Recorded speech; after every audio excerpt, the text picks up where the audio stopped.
Veröld Finnbogadóttir, Minister of Justice, Áslaug Arna Sigurbjörnsdóttir, ladies and gentlemen in the room and out there looking at this broadcast or streaming, as it is called. My name is Þórir Ibsen, and I'll be your monitor this afternoon. If I start with introducing myself, I joined the Foreign Service at some point towards the end of last century, and I've devoted a large part of my career dealing with the EEA agreement and with the European Union.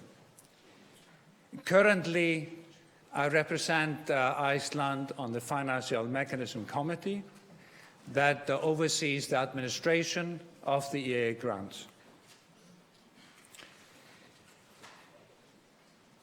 I would like to take this opportunity to pay tribute to our guest of honor, Frú Vigdís Finnbogadóttir, our former president, who holds a special status in our history and in our memories as a pioneer, leader, and role model.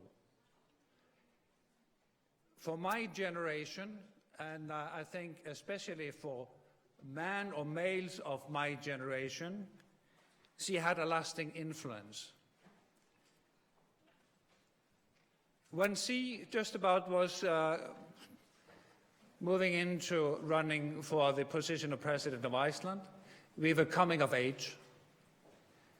And we were grappling with a new wave of thought in the country, something that was challenging our upbringing and the way we were looking at the world.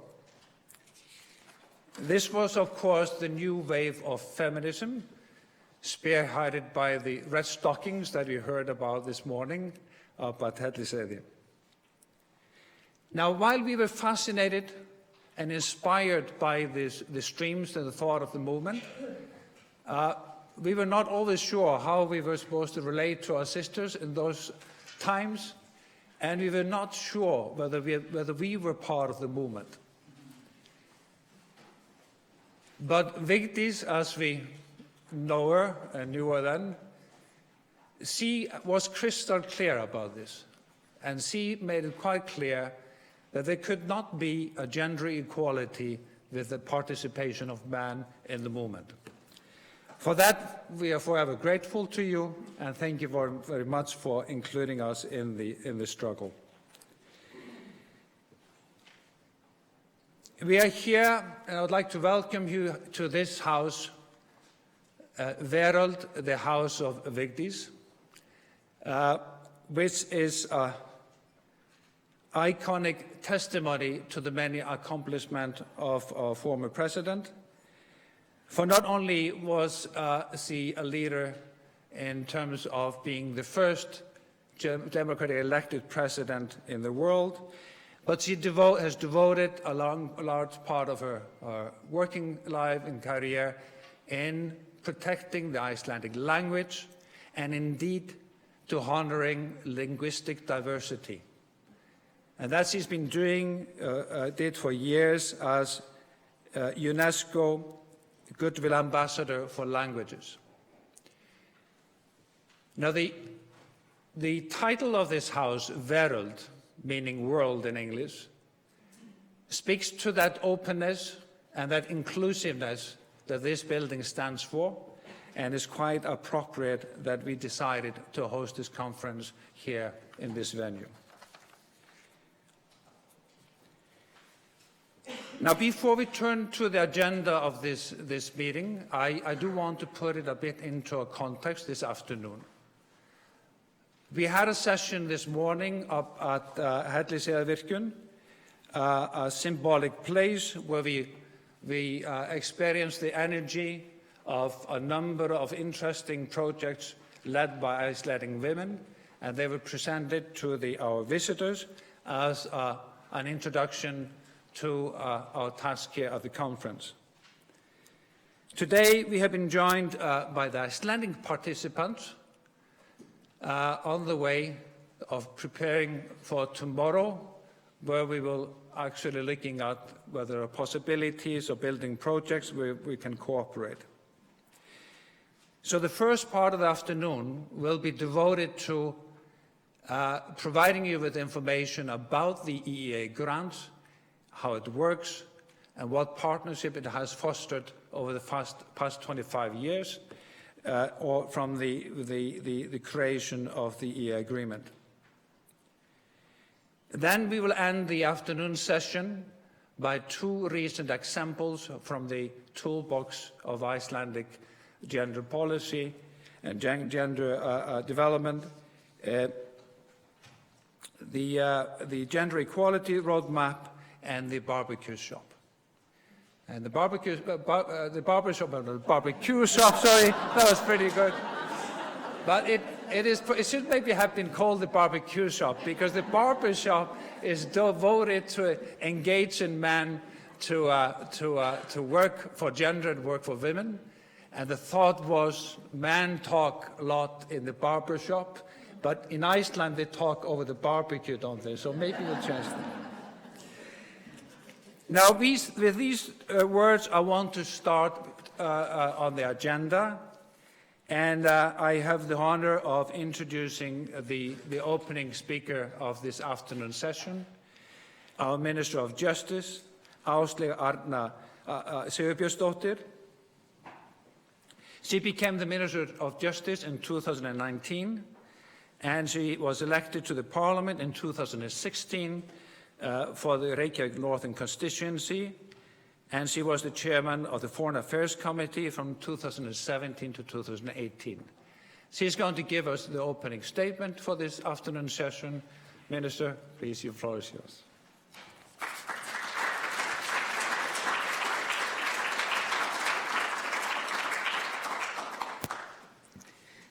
Vigdís Finnbogadóttir, dear guests, it's a pleasure to be here with you all today. When I was thinking about equality this week, I was watching a brilliant documentary about the gay community's fight for civil rights in Iceland. Gays and lesbians lived in silence and in fear in Iceland for the better part of the 20th century. Local songwriter and actor Hörður Torfason was the first to come out publicly in an interview in 1975, which caused outrage in Iceland, and gay rights instantly became a topic of discussion. The interview with Torfason marked the beginning of the struggle for civil rights for gays and lesbians. The documentary recounts the struggle, stories of people who took on the current system of oppression in the hope of creating a fair society in which they could flourish and simply be themselves. And in this case, so they could love whoever they wanted to love. That same year, a more liberal view on abortion was brought into legislation. And today, I believe it is safe to say that it is undisputed in this country that no woman can call herself free who does not own and control her body. And even greater steps and more important in that direction was taken earlier this year. In October 1975, Icelandic women marked the International Women's Year by organizing a general strike. Around 90% of women in the country participated in the strike and highlighted the importance of their work for society. 5 years later, 10 years before I was born, in 1980, women focused their efforts on the presidential election in Iceland that year. Having thought long and hard about it, Vigdís Finnbogadóttir decided to run against 3 male candidates and won. It was used against her that she was divorced and a single mother, but she was re-elected 3 times and was the first woman in the world to be elected as head of state in a democratic election. And the years 1975 and 1980 are not that long ago, but the views of people and consequently our society have changed profoundly since. And it is quite unthinkable, in my eyes, that gays or women would have any less of a legal standing than their male straight peers. It is important for girls, like me, to grow up watching women take on roles of leadership, like it's nothing out of the ordinary. And it definitely mattered for me, growing up with Vigdís Finnbogadóttir as president. The documentary I mentioned in the beginning of my speech serves as a necessary reminder of how far we have come and that we can never let our guard down if we are to move forward. The gender pay gap is still a reality. Our childcare system could and should be even better than it is now, and our goal should always be to lead by example. We might be a small nation, but our voice can be strong. When this country in 2009 appointed its first female and lesbian prime minister, it was locally generally accepted. Her gender or sexual orientation hardly even made the headlines in Iceland. In other countries, though, it was considered a huge story, which it undoubtedly was, and Jóhanna Sigurðardóttir instantly became an LGBT role model, as well as one of the few women who has served as prime minister to their country to this day. Gender equality, perhaps along with Icelandic national football team, Eyjafjallajökull, our volcano, and 24-hour daylight during summer, are what make Iceland and has made Iceland a phenomenon in the eyes of the rest of the world, a place people want to visit. And I do not think I even have to explain the economic significance of tourism in Iceland today. Martin Luther King Jr. was famously encouraged hope by saying that the arc of the moral universe is long, but it bends towards justice. Later offered a different approach, which I believe is closer to reality. He wrote, "Such an attitude stems from tragic misconception of time, from the strangely irrational notion that there is something in the very flow of time that will inevitably cure all ills. Actually, time itself is neutral. It can be used either destructively or constructively. It is easy to forget how much has changed in short time. Injustice doesn't just dissolve on its own. Let us keep fighting. Let us be role model for other nations that have not come as far. Let's not allow ourselves to become immune to any kind of discrimination or inequality. Our fight for human rights is not only a smart PR move for more tourists or economically feasible, it is ultimately the right thing to do. And in Martin Luther King's words, let's use our time constructively." Thank you so much.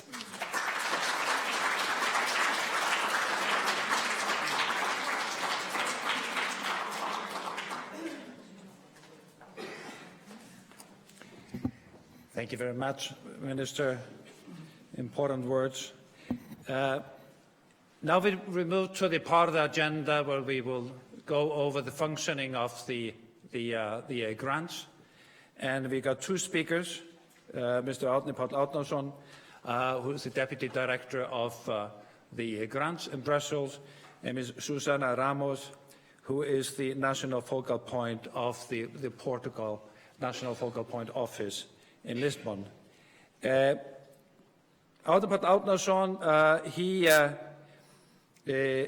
before joining the grants office or the FMO office in Brussels, had a political career in Iceland.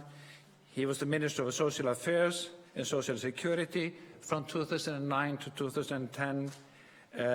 Then at that same time, he was the Minister of Gender Equality. So he's familiar with the subject that we're dealing with here today. Subsequently, he was the Minister of Economic Affairs 2010 to 11, and during that period, he secured the introduction of a legislation that secured 40% representation of both genders in the board of corporations. Árni Páll, the floor is yours.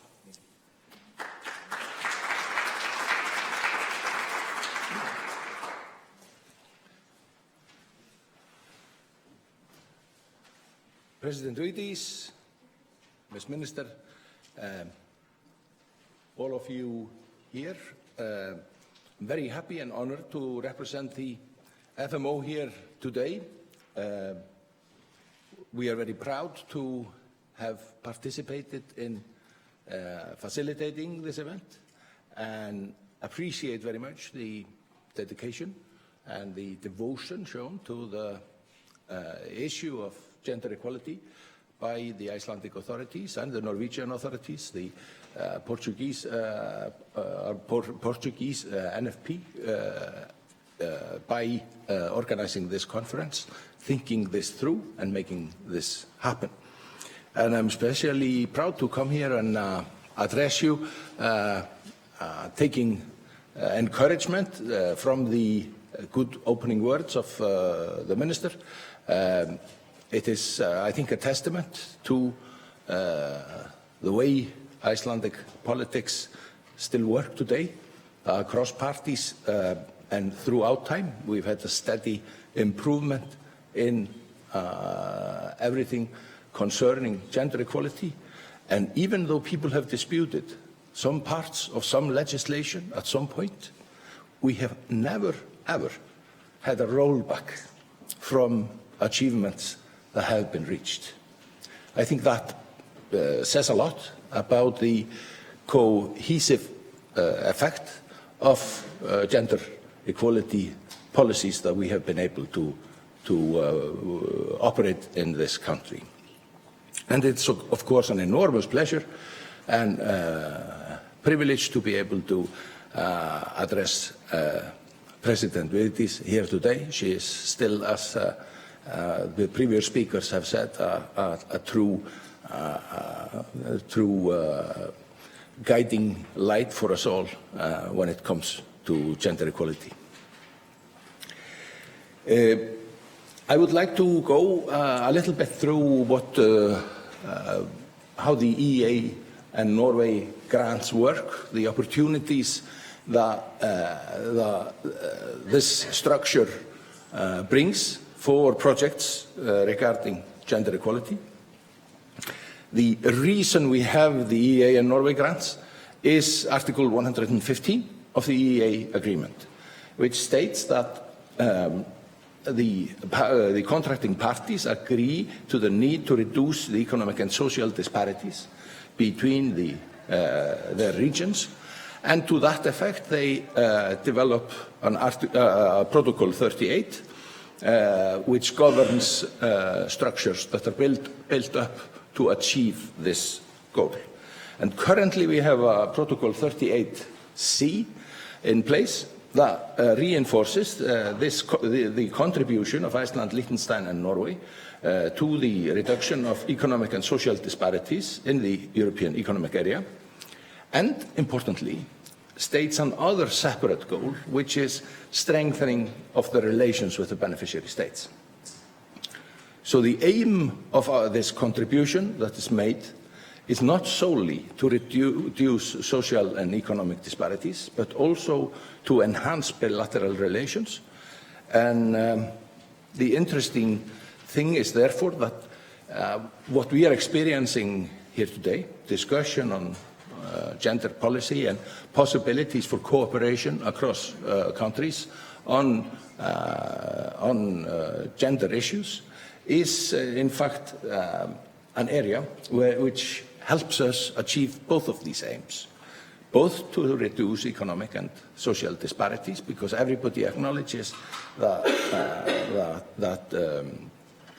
stronger gender equality is an important driver in order to reduce social and economic disparities, and to enhance bilateral cooperation, because there are obviously in the past very many good examples of bilateral cooperation in this field between beneficiary states and the donor states, and I think it's important for us to seek to build on these.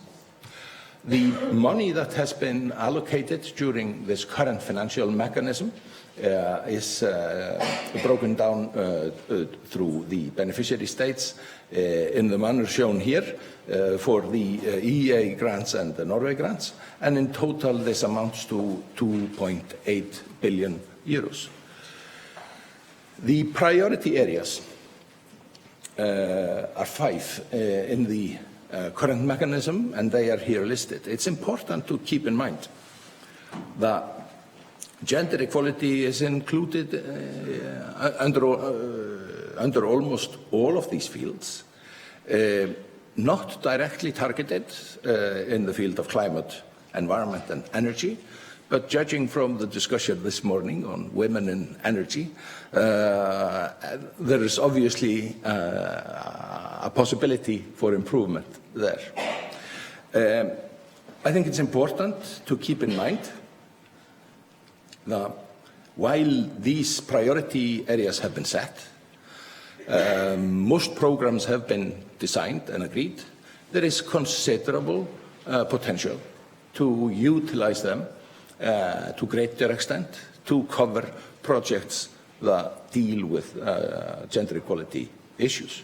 And we will be hearing during this conference from the study that was done in Spain under the last mechanism, which actually showed and helped in focusing and making gender mainstreaming possible and making the maximum use of the programs to gender issues. If we just look at some few statistics from the last mechanism, where we have results in, because we have only now designed with the beneficiary states the programs for the current mechanism. Here are some few figures, and I think it's important to keep in mind that we can easily build further and better results going forward in the current mechanism. The lessons learned from our side when we have been reviewing the progress made hitherto is very clear that in order to strengthen gender equality, we need a comprehensive approach. We need to deal with challenging issues from many angles, and we cannot allow ourselves to narrowly look at the issues. We know that challenges, whether they are gender-based violence or whether it's the gender pay gap, they need concerted efforts with inputs from different agencies and mechanisms and structures. The donor states have many interesting things to offer in that respect. We can mention the Synergy Network on Gender-Based Violence that is run by the Norwegian Ministry of Justice. You will be hearing of that, I believe, tomorrow morning, and also from initiatives taken here in Iceland on gender-based violence. So it's important to keep in mind that there are quite many things available in the toolbox. And we should also remember that while Iceland likes to boast, Norway has just come out as the best place to be a woman. And it's also worth keeping in mind that we have impressive results in many of the beneficiary states. We have a particularly low pay gap in Romania and Slovenia, just to mention an example. So we can share experiences across the countries and learn from each other. What is the bottom line is that we cannot shy away from the fact that the European Institute of Gender Equality has described progress in gender equality in Europe now as proceeding at a snail's pace. And that should be an encouragement for us to try to do better.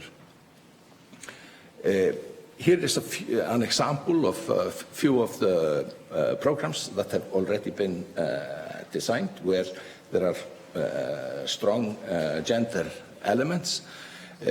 All of this information is available also in the document that we are sharing on the conference app, where you can get this in detail and links to everything of interest. We can give you a few examples of upcoming calls, and of course these slides will be shared with you. Here is an example of few examples of upcoming calls that are of interest in the different programs in different countries. It is then worth keeping in mind that outside of the programs we have funds set aside for bilateral cooperation between the donor states and the beneficiary states, and that can be also a separate source of funding for projects that are of mutual interest. These would be then decided by the national focal point in the beneficiary state concerned and donor states. And there we have considerable flexibility to decide on things that are not even directly linked to the program areas that have already been identified as the priority areas for us to work within. And then a little bit of practical information on how you can get engaged. Number one is, of course, to talk to each other and use a forum like this for exchange of ideas. Many of our speakers here today are experienced with the grants. We have several of the donor program partners represented here. And we also point to our website and open calls coming up. And then we have, I have a few of my colleagues here from the FMO that are able to advise you and willing to advise you. Guðrún, over there, who is the sector officer responsible for gender policy issues. Tamás, who is the one who basically has an overview of the bilateral status in all of the beneficiary states, like a handbook there. Mola, who is the country officer for Portugal. And Steinar, who has a special bilateral responsibility for working with Icelandic partners. So they are available for you to ask and get information from. And we point you to loads of information. I really recommend this very concise paper that has been shared on the conference app, which I think can be of great help. With that, I want to thank you for this opportunity. I really hope that we will have a good chance here today and tomorrow to go into some detail, and all of us are stand ready to help you with ideas on how to form partnerships, how to develop them, and how to make them practical. Thank you.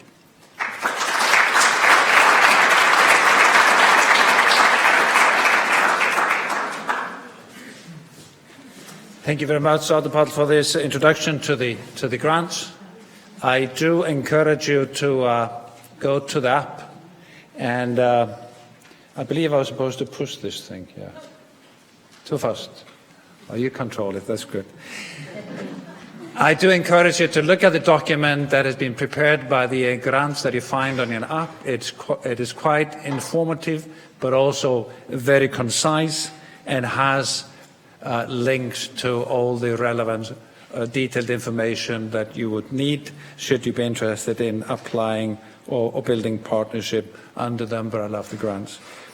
Now we move to a warmer part of Europe. We move to Portugal, and we would want to invite Susan Ramos to come to the stage.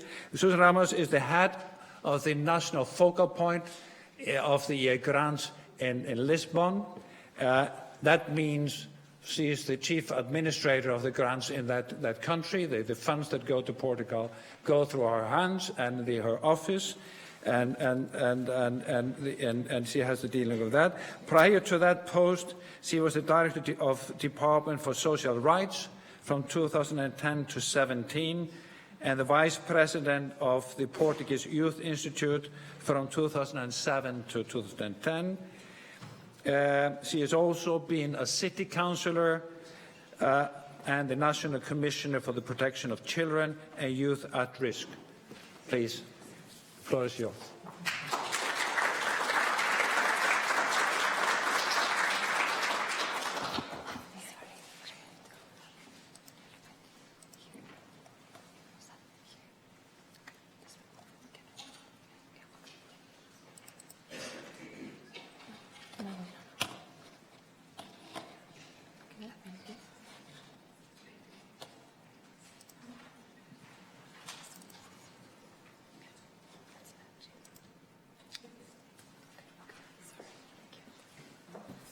Thank you very much, Mrs. Vigdis Finnbock-Dottir. It's a great pleasure.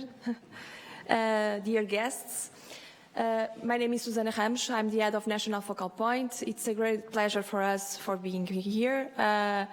It's a good opportunity to present the Fund for Bilateral Relations, but also to joint efforts about this team also with Norway and Iceland. I will start. No. Okay. Okay. Okay. This doesn't match, but I will try to see. I don't know if you can help me because. Okay, I will start. But if it's possible, doesn't match. In Portugal, we have 5 programs, 5 different programs. And plus one, we like to function with the Fund for Bilateral Relations as with the same importance that we have all of the programs. We have the Blue Growth, we have the Environment, we have the Work-Life Balance and Gender Equality Program, and we have Culture and also Fund for Active Citizens. Thank you very much. But it's the same. Sorry, just technical issues. But also the Fund for Bilateral Relations.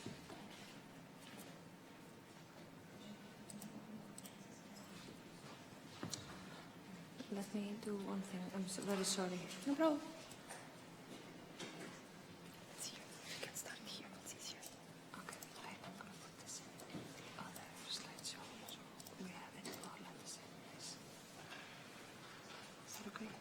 Okay. Some monitor. Strange.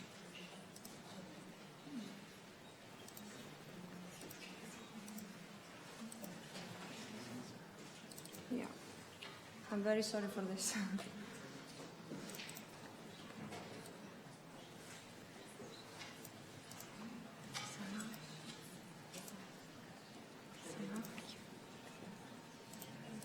Yeah. Done. Okay. Thank you. Okay, these are the 5 programs. We have the Blue Growth, we have Environment, we have Work-Life Balance, Culture, we have Active Citizens Fund, but we also have the Fund for Bilateral Relations that for us has the same importance that the other programs. In the previous mechanism, we had 8 programs and were approved around 52 million euros to finance 212 projects. 62 of them were in partnerships with different entities from donor states. I would like to highlight some of these partnerships with Icelandic entities. They were in different sectors. This is the sea sector, but we also have in the renewable energy sector, also the adaptation to climate change, and the Fund for NGOs, gender equality and work-life balance, public health initiatives, and we think in this new mechanism, the actual mechanism, 2014-2021, as you know, probably Portugal was the 6th beneficiary country out of a total of 15 to sign the Memorandum of Understanding. In Portugal, we have a total allocation, a global allocation of 102.7 million euros. For us, In the Fund for Bilateral Relations, we developed a different perspective of funding initiatives, because we have, I will speak a little bit following a film, but we have an open call, but also predefined initiatives. But I will start with a short video. Okay.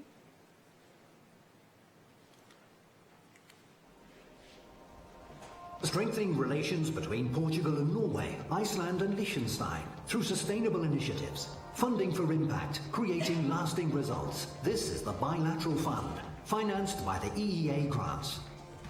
Bringing entities from Portugal and Norway, Iceland and Liechtenstein together in bilateral projects. A fund that focuses on diverse areas such as innovation and joint research, social inclusion and poverty reduction, justice, health and safety, creation of jobs and opportunities. Through workshops, joint studies and the exchange of expertise and knowledge, we deepen and broaden cooperation across borders. EEA grants, working together for a green, competitive and inclusive Europe.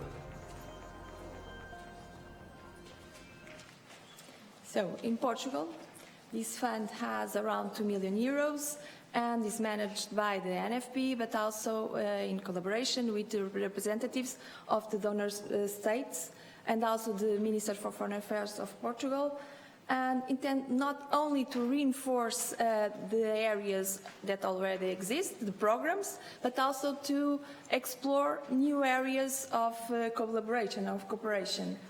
And we have two modalities. We have the open calls and we have the predefined initiatives. On the open calls, of course, we need to find partners, and sometimes it's not easy. So we had a mission last June.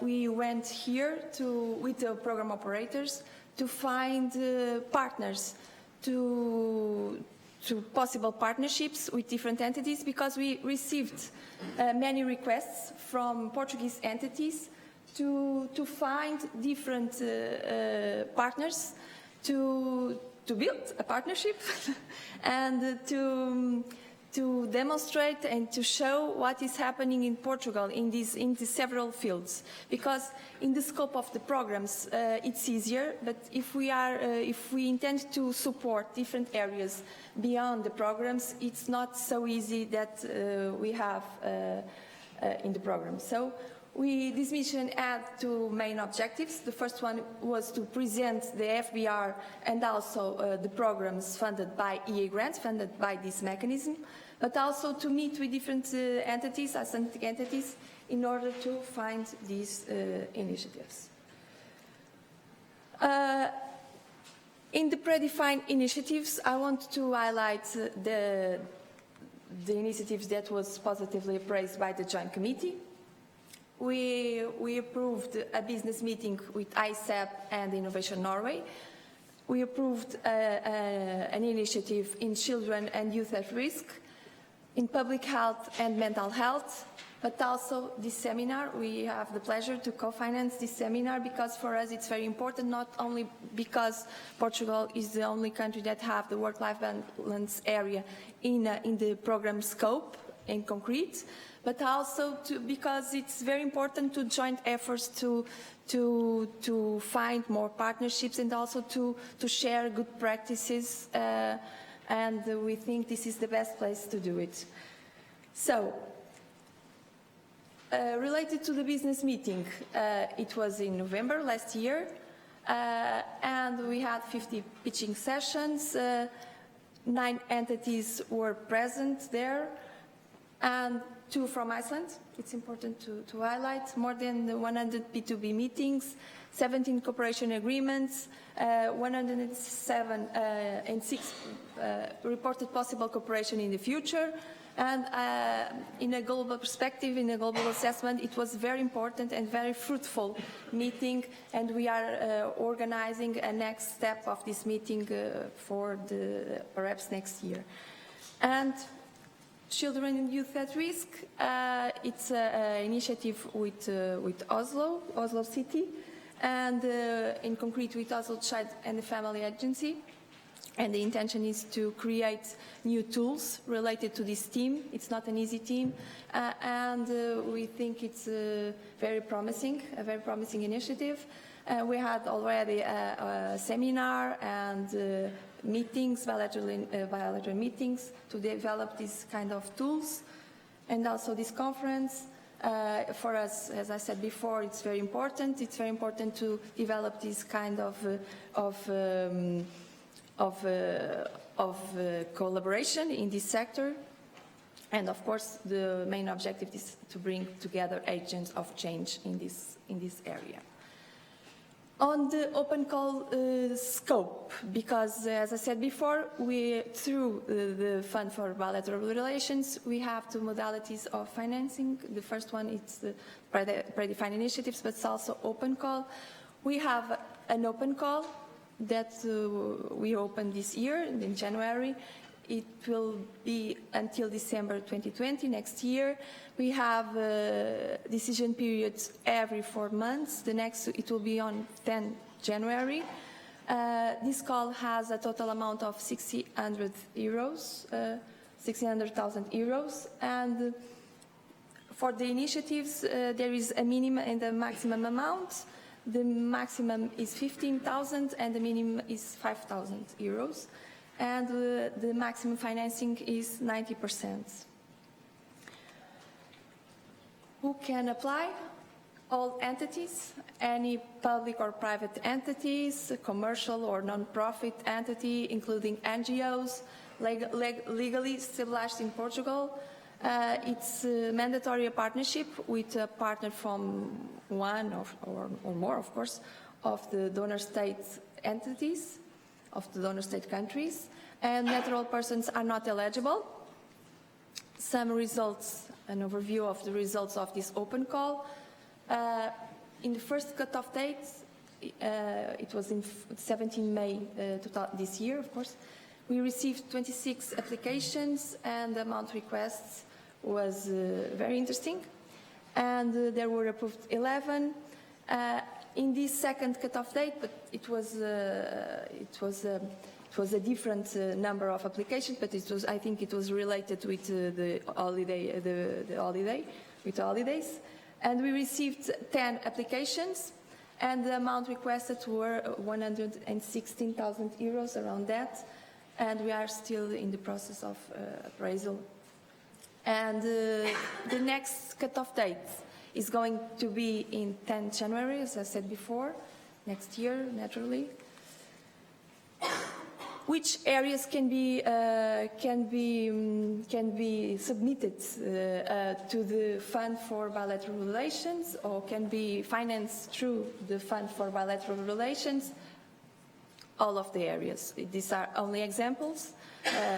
Beyond the programs, we have business development, innovation and joint research, we have disaster prevention, we have employment, social inclusion and poverty reduction, we have public health, and we have justice.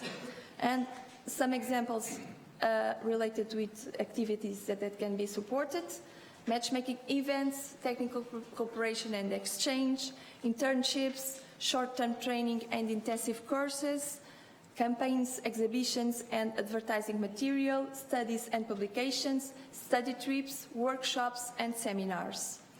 And even it's not a high amount of money, but for us it's very important, and we follow, all the initiatives should follow a results-based managed approach. Initiatives, outputs, outcomes, impacts are always assessed. And here, if you want to find more, you can follow us on social media, of course, but also we have a website. It's a jointly website with the program operators. In this website, you will find all the information about EU grants in Portugal, all the areas, all the contacts, all the calls, all the aspects that it's necessary to know about EU grants. And we always have an app. It's available for Android and iOS. If you download the app, you can receive push notifications for open calls or any kind of important information. And we have also functionality. It's a partners match functionality where you can find a partner. So you can identify your entity, which areas you work on, and after that you will see several partners, and it's possible to do a match and identify other entities from Portugal, but also from the donors, from Norway and also from Liechtenstein, of course, Iceland. So we think it's a very important instrument, and everything it's free. So if you want to download, I think it's very important and a very useful instrument. So thank you very much.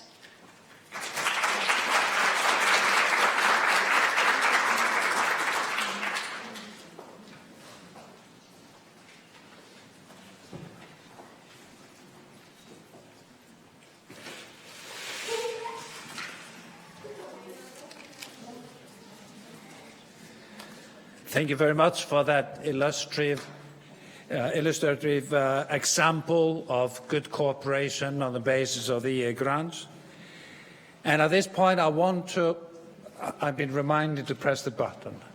I'm not very good at this. Huh?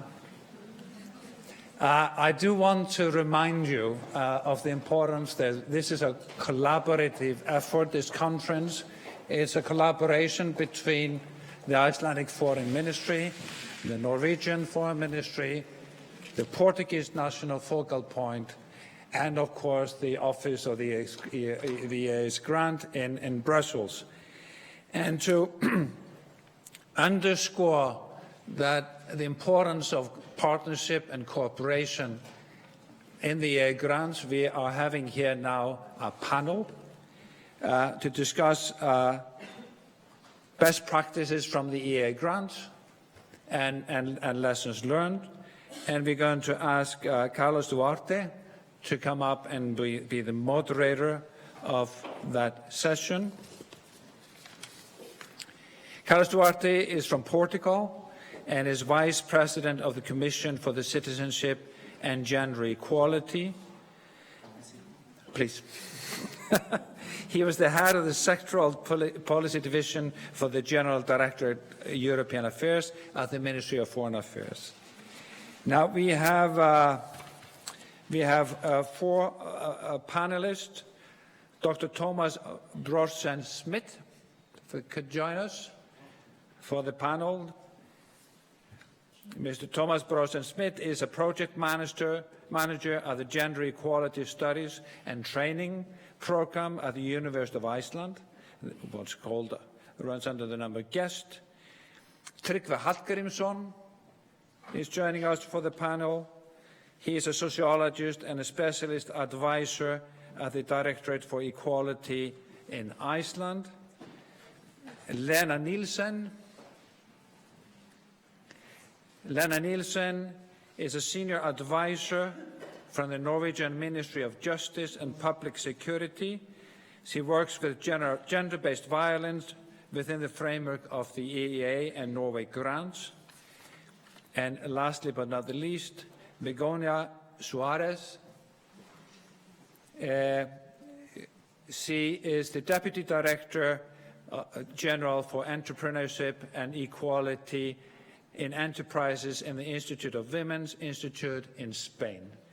Now, with this, Carlos Duarte, I give you the floor and to monitor this panel. Thank you.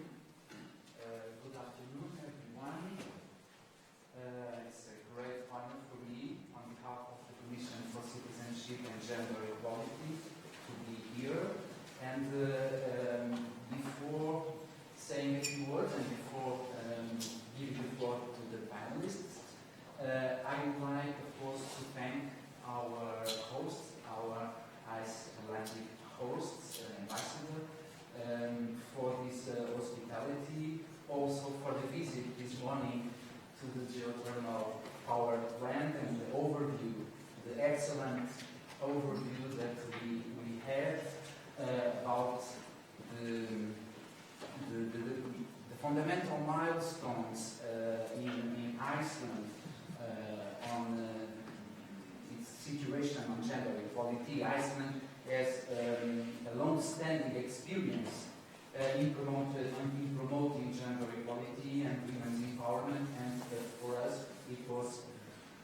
very extremely useful and interesting to learn this morning with a country that repeatedly ranks number 1 in different index on gender equality.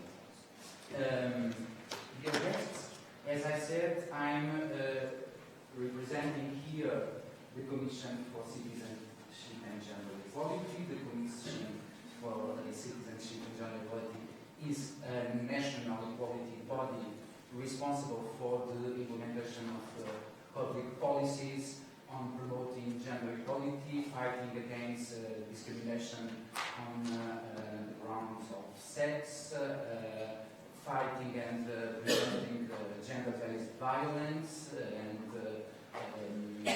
domestic violence, also human beings trafficking, and we were appointed program operator on the present mechanism. We are responsible as a program operator for the program area on gender, work-life balance and gender equality. It's the second time that we are appointed as a program operator. So we have some experience from the past.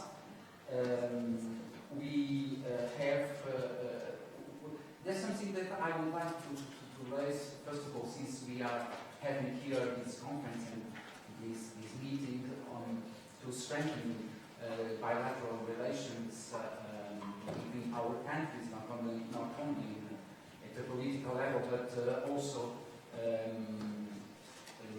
strengthening the bilateral relations between civil society, academia, and the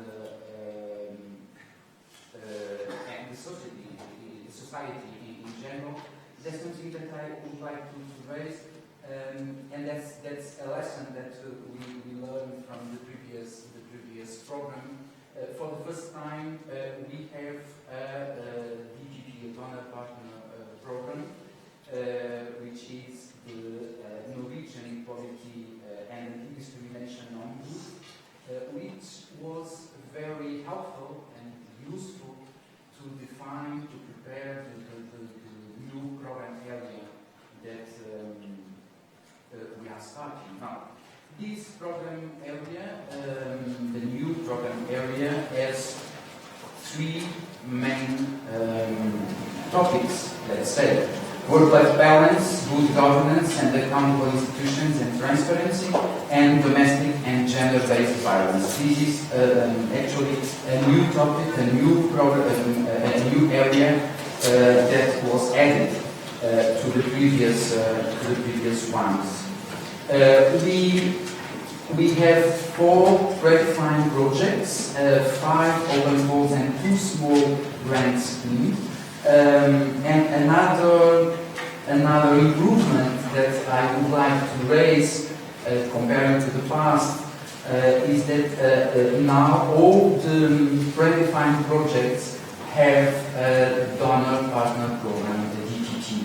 This is, in my view, very useful, very helpful, and very and it's fundamental to strengthen the bilateral relations between our states and our national colleagues. I think we are a bit behind the scale, so I'm not going to explain in detail the predefined projects that we have, but only say that we have 4 PDPs. The first one focused on the reducing the gender pay gap, which the project promoter, with 2 project promoters, the Commission for Equality in the Employment and the Workplace, SEEDS, and also the Commission, the project promoter is SEED, and with 2 donor project partners, the LTO, the Norwegian Anti-Discrimination Ombudsman, and also the Iceland, the Directorate of Equality in Iceland.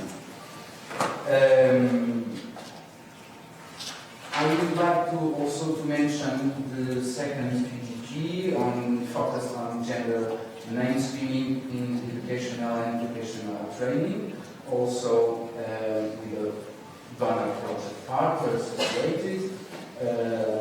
So the project promoter is the Director General for Higher Education of the Ministry of Science, Technology and Higher Education in Portugal, and we have as donor partners project partners the RIC, Institute for Gender Equality and Difference at the University of Iceland, and also the CIEC and the Portuguese Agency for Assessment and Accreditation of Higher Education.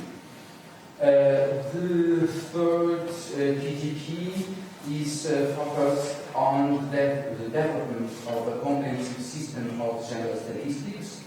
Is promoting by the Institute of the National Statistics Institute in Portugal, in cooperation with the National Statistics Institute in Norway, and finally the PGP4, the Gender Equality Opportunities in Senior Management, is focused on the promotion of equal opportunities in accessing high-level management positions in private organizations.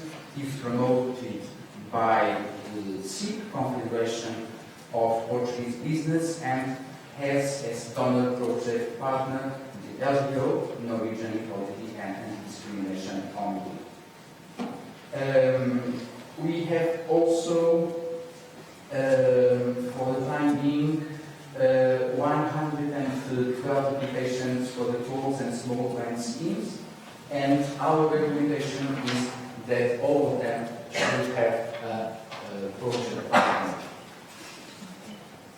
Well, having said that, I will introduce my colleagues here in the panel. I will follow the order as it appears in the program, and I will introduce first Dr. Thomas Burson-Smith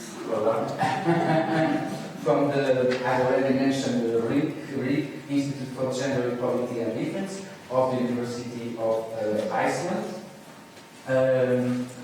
I will not present your bio because it has already been done, but I would say that you are project, as I mentioned, in our PDP2, and I'm sure that you will share with us your views, your experience, your maybe some lessons learned so far in this cooperation. So you have the floor. Thank you. I was told I was allowed to use slides, so I'm going to make sure I use that opportunity. I've also been told I only have 10 minutes, and I tested this from home, and it lasted like 10 minutes and 30 seconds, so I'm going to get straight into it. So basically, I mean, the idea is that I'm supposed to share some lessons learned. Problem is that the project Carlos is mentioning was actually launched on July 18th this year, which means that it's, at this point it's kind of hard to talk about lessons learned. So I decided instead that it would be a good idea to talk about the lessons we might learn, what we might learn from each other.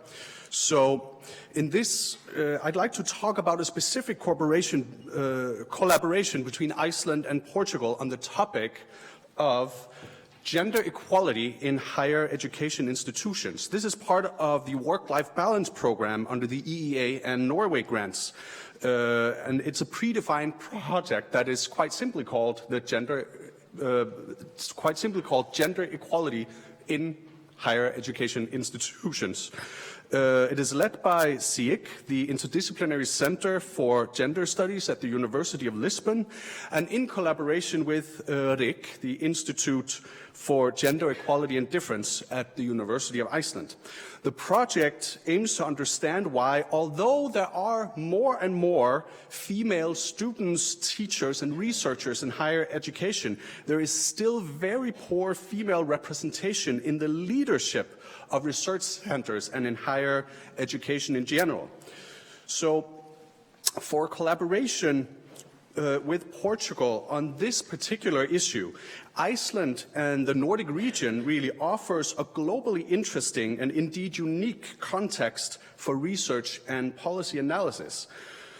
Nordic countries, as I think we've heard a lot today, are among the leading countries globally in both overall gender equality and in research and innovation. In fact, when it comes to Iceland, if you truly believe the international headlines, Iceland is supposedly a gender equality utopia.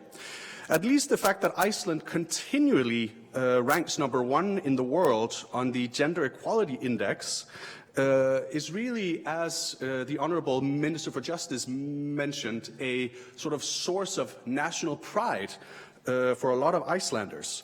And in this way, there is a sense of Icelandic national identity that's tied to it being a woman-friendly welfare state. However, the major paradox in higher education in the Nordic region and also in Iceland is that even though the Nordic countries are advanced in overall gender equality, they're not significantly more advanced than the rest of Europe or other Western countries when it comes to higher education.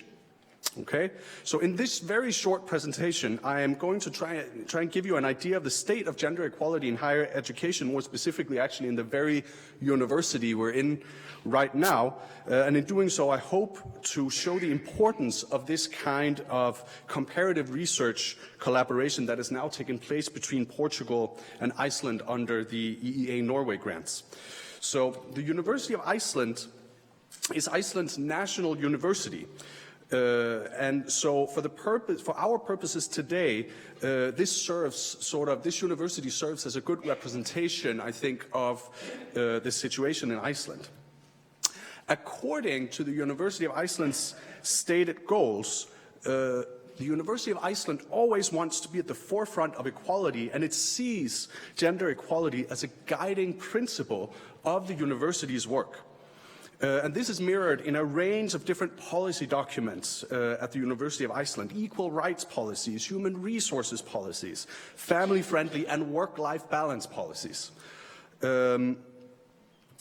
In the last 2 decades, the institution has built a very strong image of itself as a university with a particular emphasis on gender equality. It's had an equal rights opportunity policy since 2000 that has been continuously updated. It's not just lying dormant, it's always being looked at, updated, and reissued.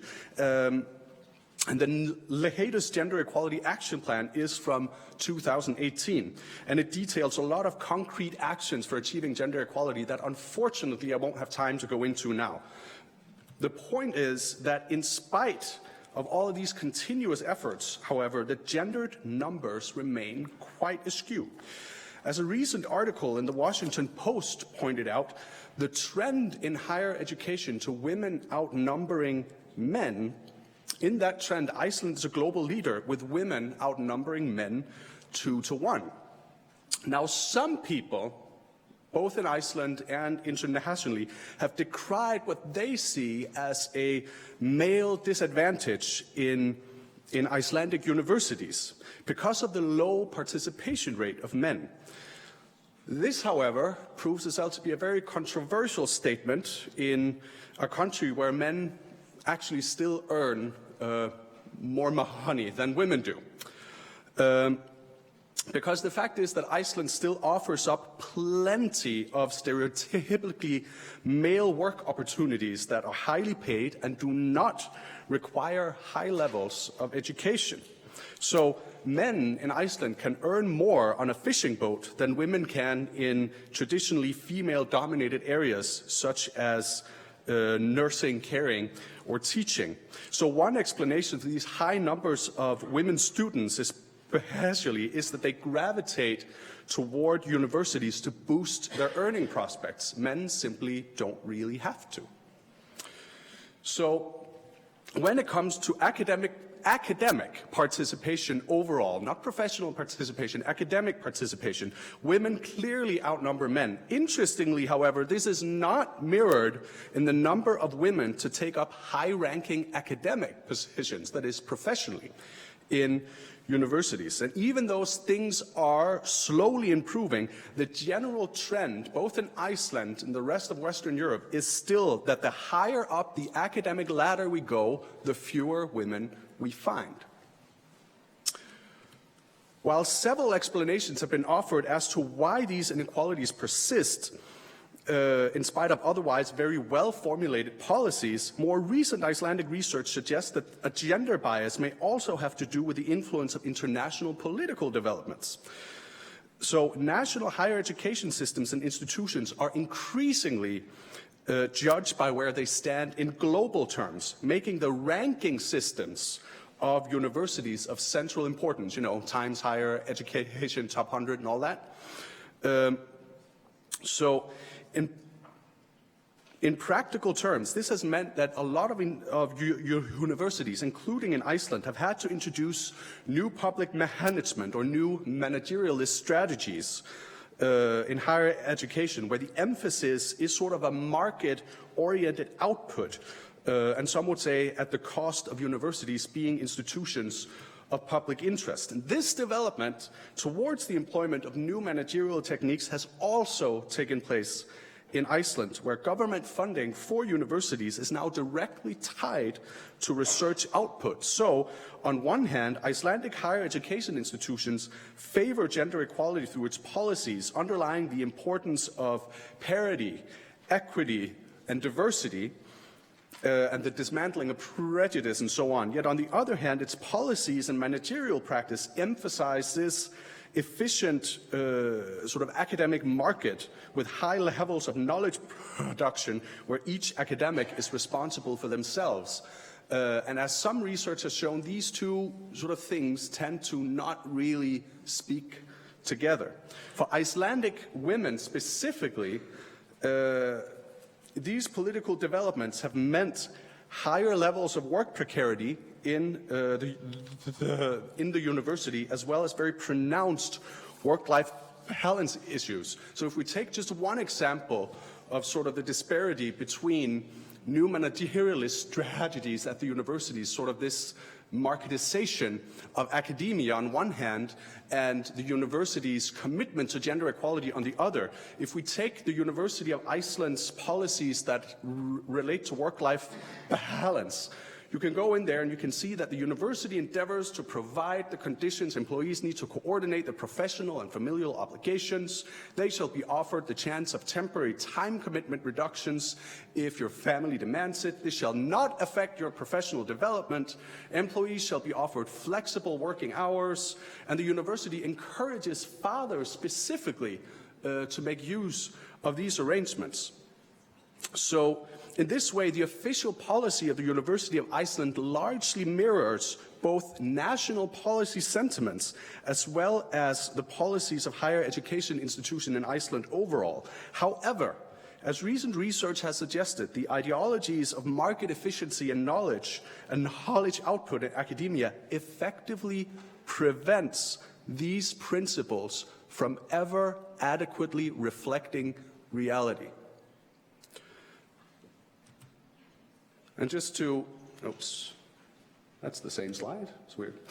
So, qualitative research done in Iceland shows examples of Icelandic female academics who were afraid of going on paternity leave, or not even take full maternity leaves because they were afraid to get stuck with too few research points. This is what we're doing now, we're counting points for the amount of research you're doing, and the amount of points you have dictates whether you can get a raise, promotion, a new job, and so on and so forth.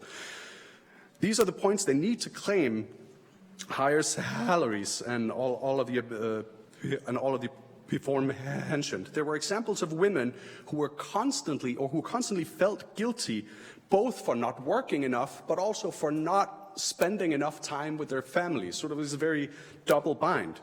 Mothers in academia specifically get stuck between a masculinized ideal academic worker and the role of mother, a role without which women would have no excuse to not be working more hours than their childless male peers. Female academics have also been shown to speak of work-life balance as just everything from a personal management task, an ideal, a career destroyer, or something that they simply can't talk about at work. So here, I'm almost done. 30 seconds. In short, the University of Iceland can boast many achievements in the area of gender equality, yet inequalities still persist. So as the Interdisciplinary Center for Gender Studies in Lisbon endeavors on this project in collaboration both with RIK, the Institute for Gender Equality and Difference, and also the Gender Equality Studies and Training Program at the University of Iceland, of which I am also affiliated, as they do that, we hope to be able to continue to deliver advice and expertise building on the Icelandic example and the research that has already been carried out here at home. And together, we're going to emphasize the importance of transnational collaboration, but also local action in dealing with gender inequality in higher education. Because every national context is different, and so is each local context. One lesson from Iceland I hope will feed into this new project is that it's perfectly, while it's perfectly reasonable to admire how far we've come in terms of gender equality, the situation in higher education in Iceland is also a cautionary tale. It's an example of how easy it is to get caught up in words on paper without addressing underlying systemic incentive mechanisms. Thank you.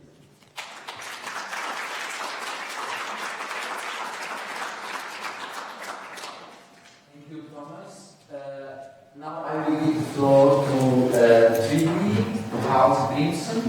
Yes. Okay, close enough. Close enough. So Trygvi is advisor of the Directorate of Equality of Iceland.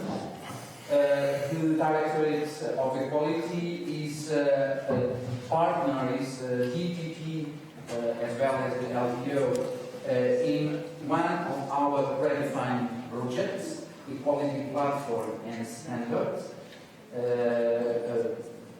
predefined project which aims on reducing the gender pay gap. Trygvi is also, or was also, responsible for the implementation of the Gender Equality Act in Iceland. This is a topic that in Portugal we follow with a lot of interest because we have just approved a law on equal pay.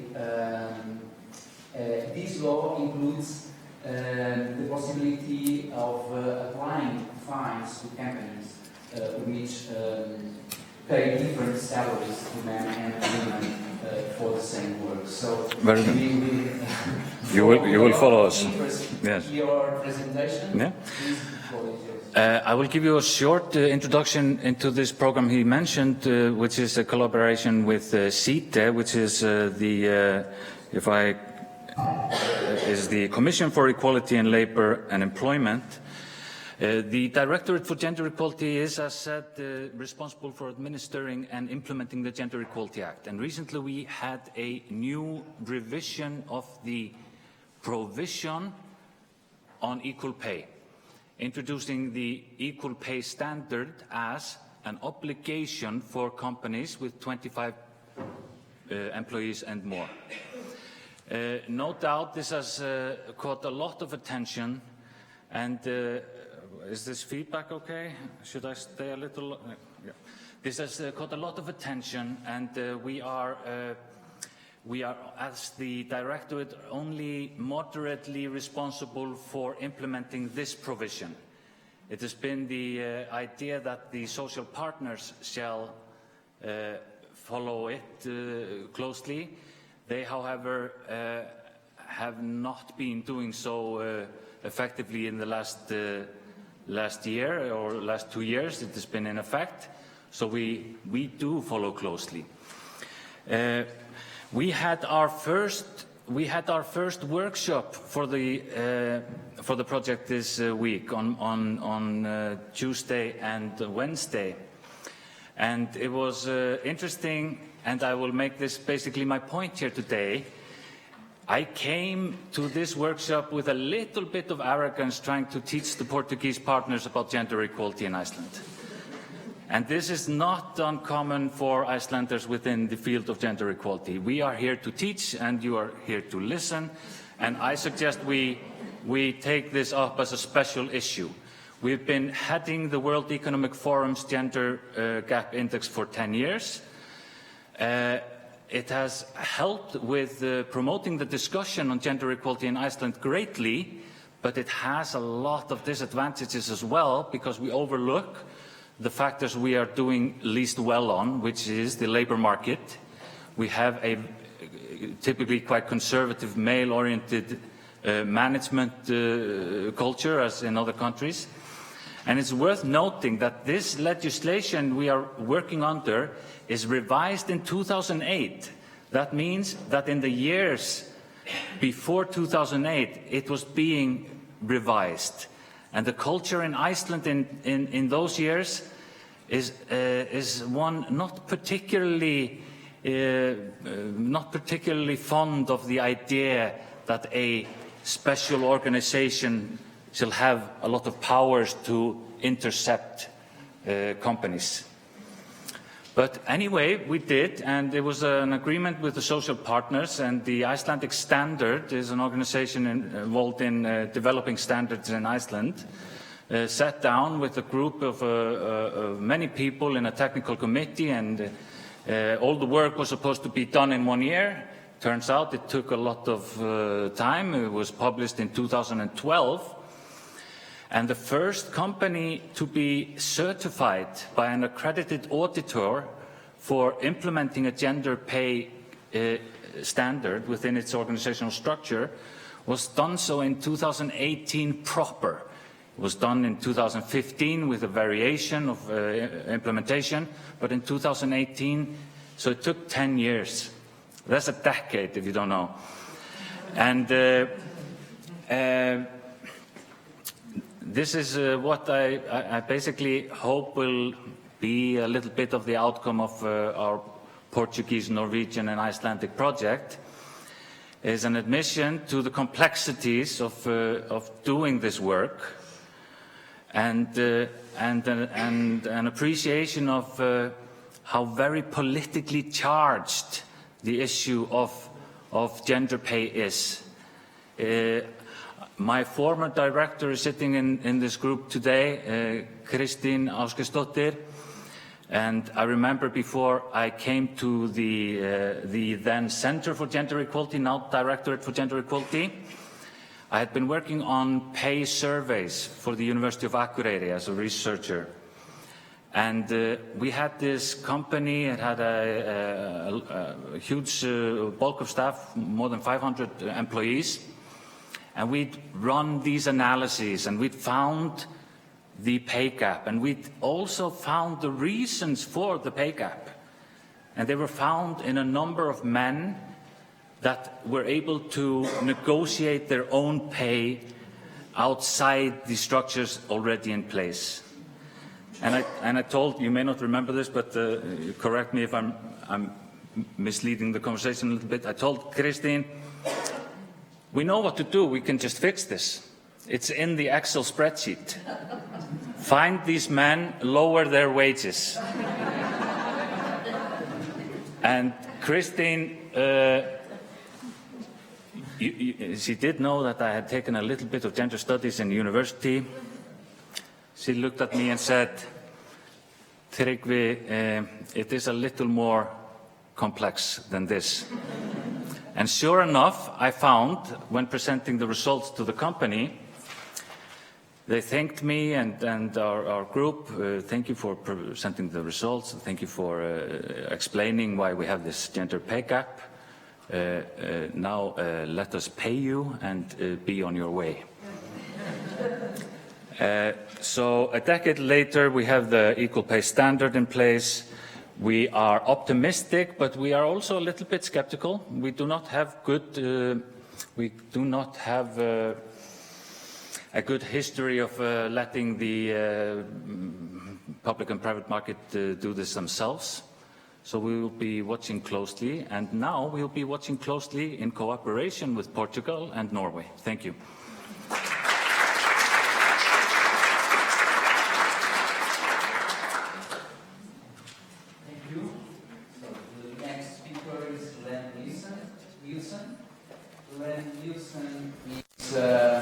From the Norwegian Ministry of Justice and Public Security's senior advisor for the ministry.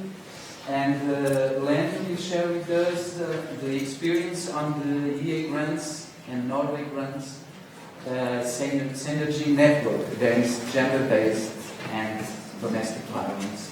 It's a strategic project designed to make a greater impact of the grants on the situation in Europe. Thank you, Carlos. Thank you, everyone, and thank you for inviting the ministry here to Iceland for this very fantastic conference. And it's an honor to see an idol from my youth as well. And you know, 1 year after you became president, we had the first Norwegian female prime minister.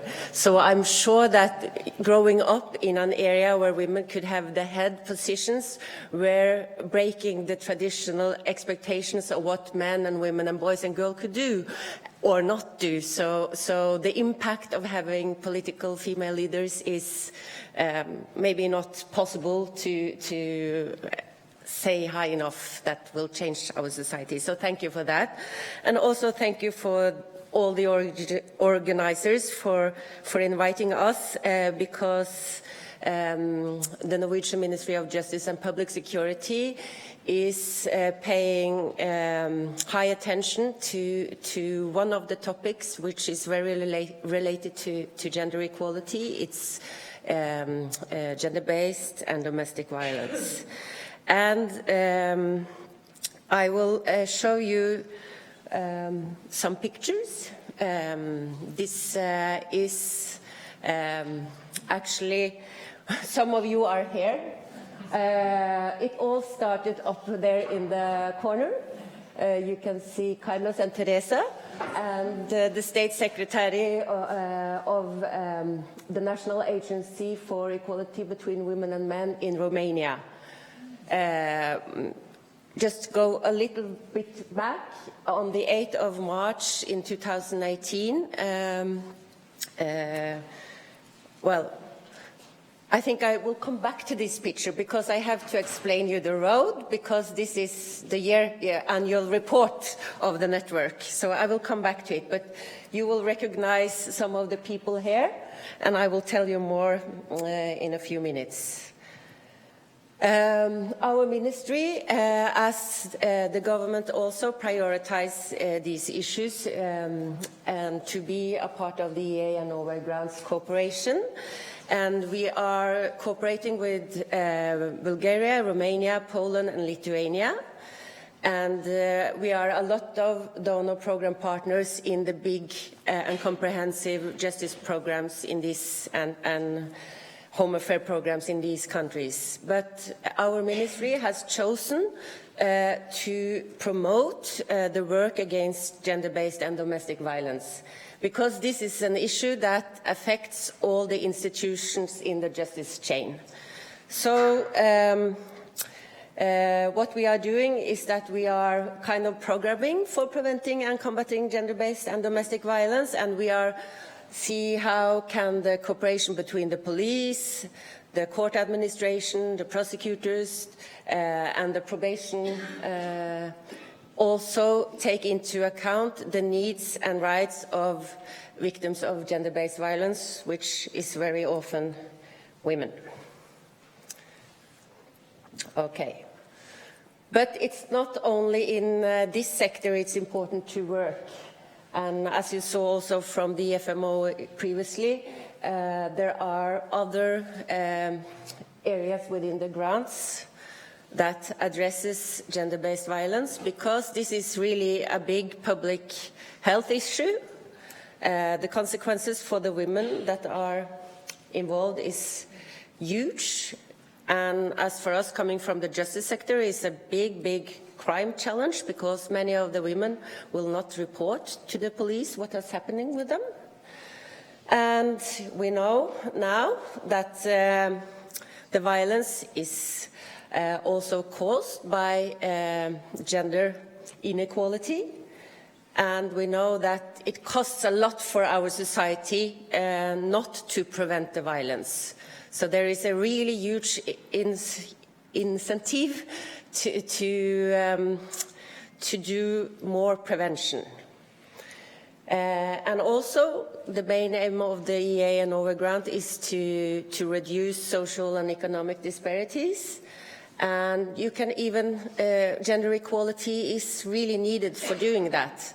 And also women that are subjected to violence will never be, or very often not be, participating in work life. So the gross national product in each country will be less. So that's why it's so important. And we have also worked with Spain on the EA grants for having women out in work life after being subjected to violence. So there are a lot of good reasons, but we need concerted actions. So that is very good that many of the prioritized areas within the EA and Norway grants have lines on combating gender-based violence. So in Norway, you know the Equality and Anti-Discrimination Ombud. Some are cooperating with the National Health Directorate, some are working with the Correctional Service, some are working with the police, and so on.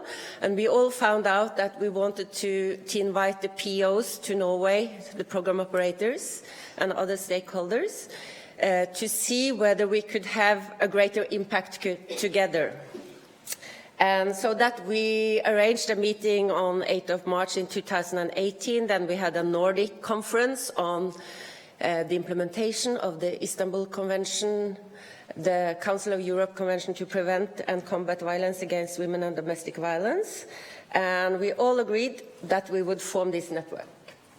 So, because we know that in many fields, and it also applies for gender equality and gender-based violence, we need to exchange experience, we need to support each other when there are challenges, and we need to get inspired and try to find new and innovative solutions. So, more or less, we have at least not all the beneficiary and donor countries has been involved, but many countries are with, and I hope more will join the network. And to recap what you said when introducing me, Carlos, this is a way of capturing the synergies, you know, all the good work that we are doing within each country, within each program and project. We can share experiences. Was this good? Could we do better? And it's also a better use of resources.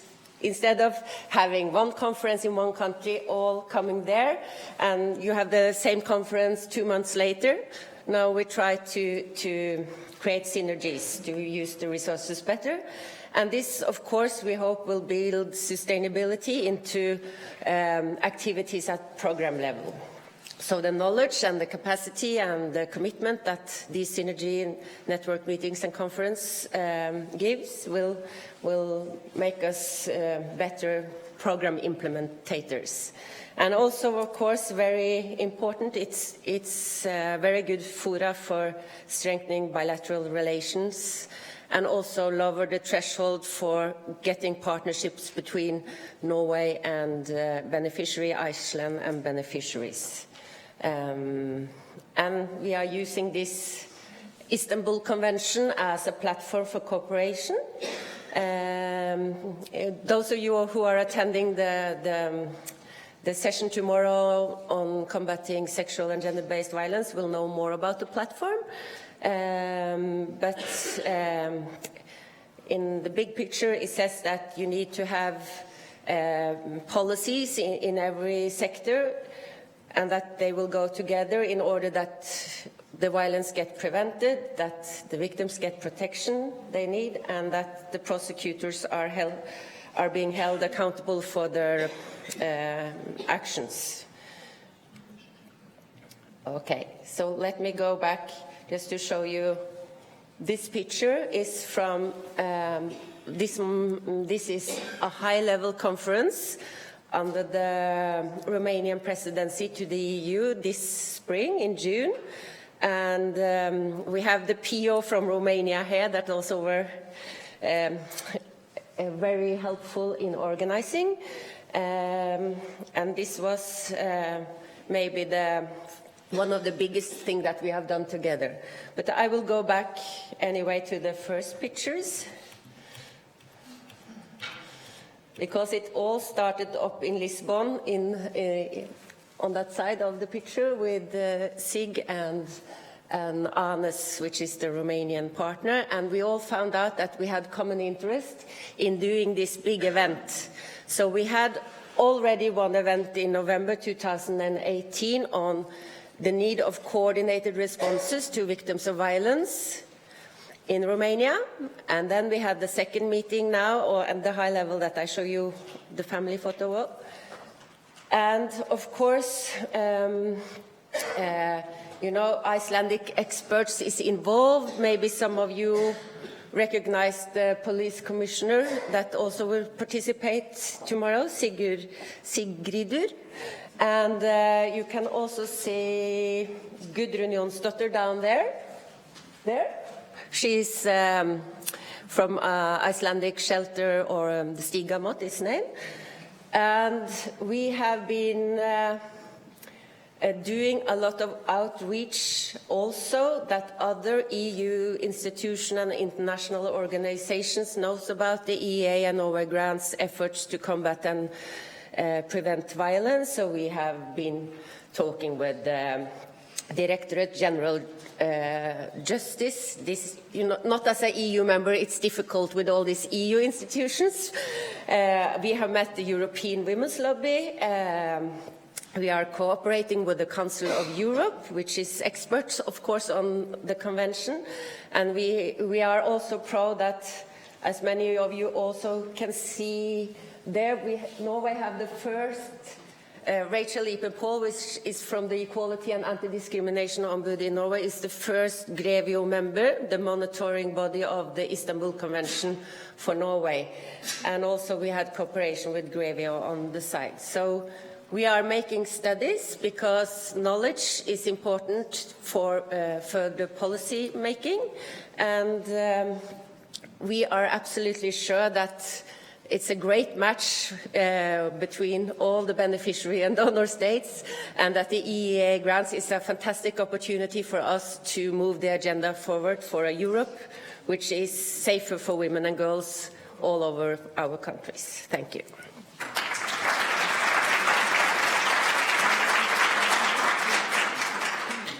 Thank you.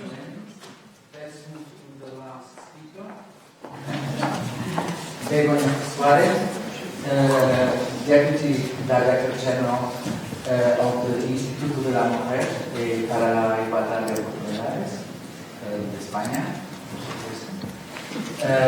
Begoña will share with us the experience of the program on gender equality and work-life balance in Spain, the previous mechanism, and especially will speak about a very interesting project, Promociona, a project on the promotion of equal opportunities in accessing high-level management positions in the private sector.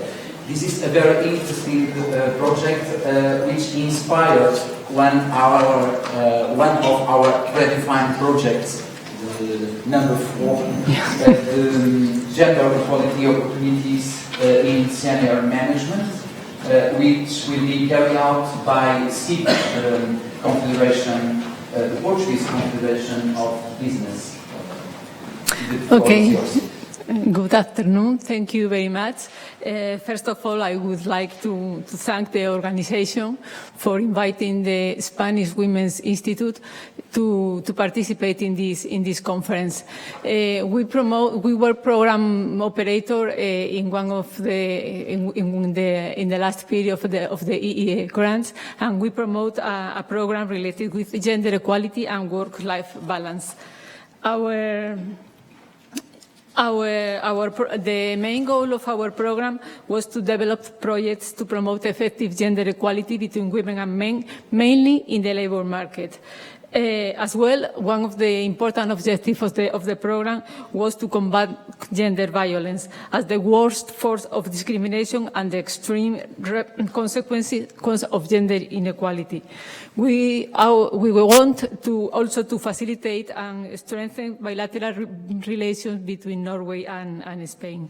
The program operator was the Secretary of State of Social Services and Equality through the Institute of Women, and we have a Norwegian program partner who was the Norwegian Ombudsman for Equality and Against Discrimination, the LDO.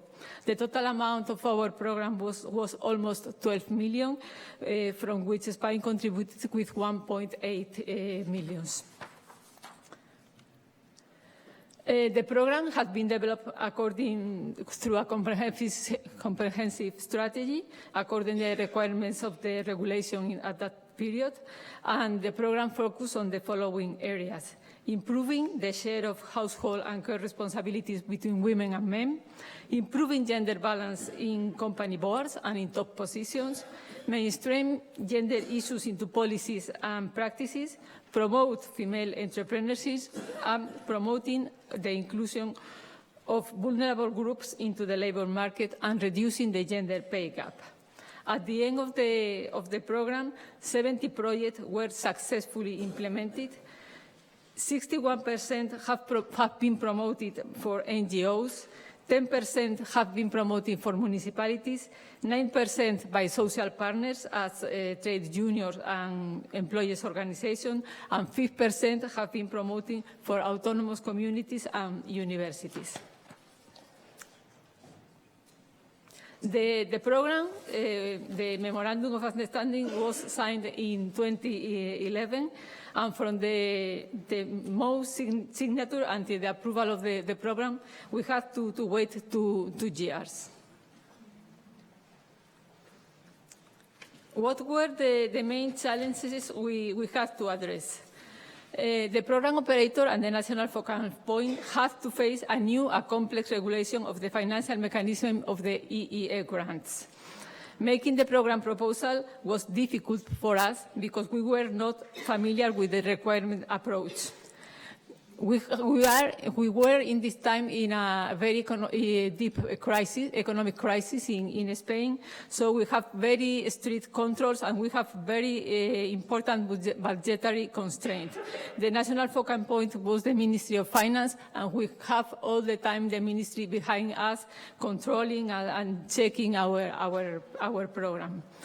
We were worried because we thought that it could be difficult to find Norwegian and Icelandic partners interested in participating in the program. And due to the delay in the program approval, we had 1 year less for the development of the projects.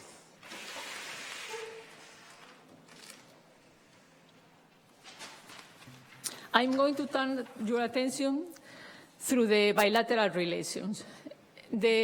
Our program partner, the LDO, and the Women's Institute worked together and agree how were the main important issues and matters to tackle into action into the bilateral relations. So it was a very close collaboration, and thanks to this collaboration, we promote different conferences, different meetings, and we had promoted 3 important projects that I want to share with all of you.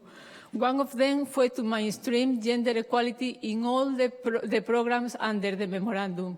It was a very important program because in the memorandum it said that all the programs have to include gender equality, but in Spain the program promoters of these programs didn't know how to do. So work with all the programs under the memorandum and learn and work with them in order to mainstream gender equality was a very useful task, that we thought that increased the quality of the program. Another very important bilateral relation was a project related with the inclusion of women victims of gender-based violence. In Spain, we have a very big experience working with private companies and NGOs in order to facilitate the access of women victims of gender-based violence into the labor market. So we joined Spanish and Norwegian private companies, NGOs and shelters in order to exchange our experience, and thanks to this project, we know that now in Norway there is a pilot project in one municipality working in this area, trying to help with women victims of gender-based violence to access to the labor market. And another very beautiful and emotional project was an exchange of best practices related with social and labor inclusion of Roma and Romani women. We promote two conferences, one in Norway and another one in Spain, with public authorities, NGO organizations, Roma and Romani women. But I think the most important thing in this project is that Roma and Romani women from Spain and from Norway knew each other, worked together, share problems, look for solutions, and empower themselves. It is remarkable that for the first time, Roma and Romani women from Norway have joined and have worked together. We think that it's a step forward for them to have this opportunity. What are the main important results? Two of our predefined projects under the program have been recognized as best practices by the Advisory Committee on Equal Opportunities for Men and Women in Europe. Some women's associations were created and are still working. We are very successful stories related with women entrepreneurs that now they are motivation and inspiration for many other women. And some of the projects beyond the program are still alive and are very successful. One of these projects is a Promociona project. Promociona project aims to increase the number of women in top positions in enterprises. The promoter of this project is the Spanish Employer Organization, in very close collaboration with the Spanish Women's Institute, and is implemented in one of the most important business schools in Spain and even in the world. Promociona has a training part, but I want to highlight that it's not a training program. It's much more than that. Promociona provides personal development, professional coaching, cross-mentoring, network activities, and a key element in this project is the awareness-raising initiative with the participants and with their companies. And it's important, too, that the participants have to participate with their companies. If you are a directive, you cannot participate if your company doesn't agree. Even more, the company has to sign an agreement in order to promote you as soon as possible if you participate in this program. You can see in the slide the evolution of the program. When we started in 2013, we started with 40 directives, all of them granted by the program, by grants. Next, the following year, we have 70 participants, 40 of them granted by the program, but the other 30 are paid by their own enterprises. Every year we have more participants, and this year we are in the 7th edition, and we have 210 directives in the project. Mostly all of them are paid by their own enterprises. We think that is a very good example of good collaboration between private and public entities, because when we start the program, it's all the whole money was public money, but now the whole money is private money. So we think we are very, very proud with this project.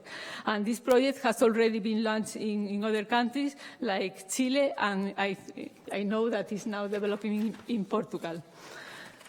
Some conclusion about the program. So we at the end of the program, we exceeded with the challenge started in 2012. It was very important for the self-esteem of the quality team in Spain. It was a very ambitious program. Preparing this presentation, I think probably too much ambitious, but we were in the hardest times of the crisis, and it was important to have the opportunity for the whole society to participate in this program. And thanks to the program, we promote an interesting project which might not have been possible without the program support. It was a unique opportunity for knowing each other, Spanish and Spanish NGOs and NGOs from Norway and Iceland. 14 entities out of the 60 granted under the open call have a Norwegian or Icelandic partner. And there were a close collaboration between all the parties involved in the program, municipalities, NGO, universities, trade union, all of them working together during 3 years. It was very important for our country at that moment. And I want to make a special mention to the close collaboration between our program partner, the LDO, and us. Probably, if this collaboration wasn't succeed, the program would have not been possible. We have during the whole program, we have a strong support. We work together. We develop projects together. We discuss about the different things. And I think that thanks to this collaboration, it was we have empower both the program promoter and the program operator. And we think one of the lessons we had to learn is that all of us can contribute and we can learn from each other. It's not one on the top and another I don't know how to say in that moment, but I think we can know from each other. At the end of the program, we made a final report. This is one, and you can find the report in this web page. Thank you very much for your time.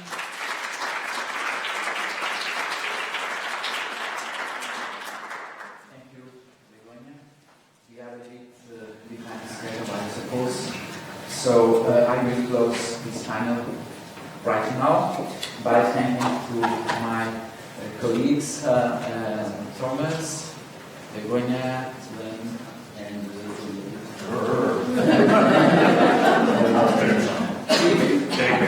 for sharing with us these good examples, these good experiences of the good cooperation developed between donor countries and the beneficiary states on gender equality and work-life balance, and which give us the tools, the techniques, the ideas to foster, to strengthen even more our cooperation between our states and our problems. Thank you very much.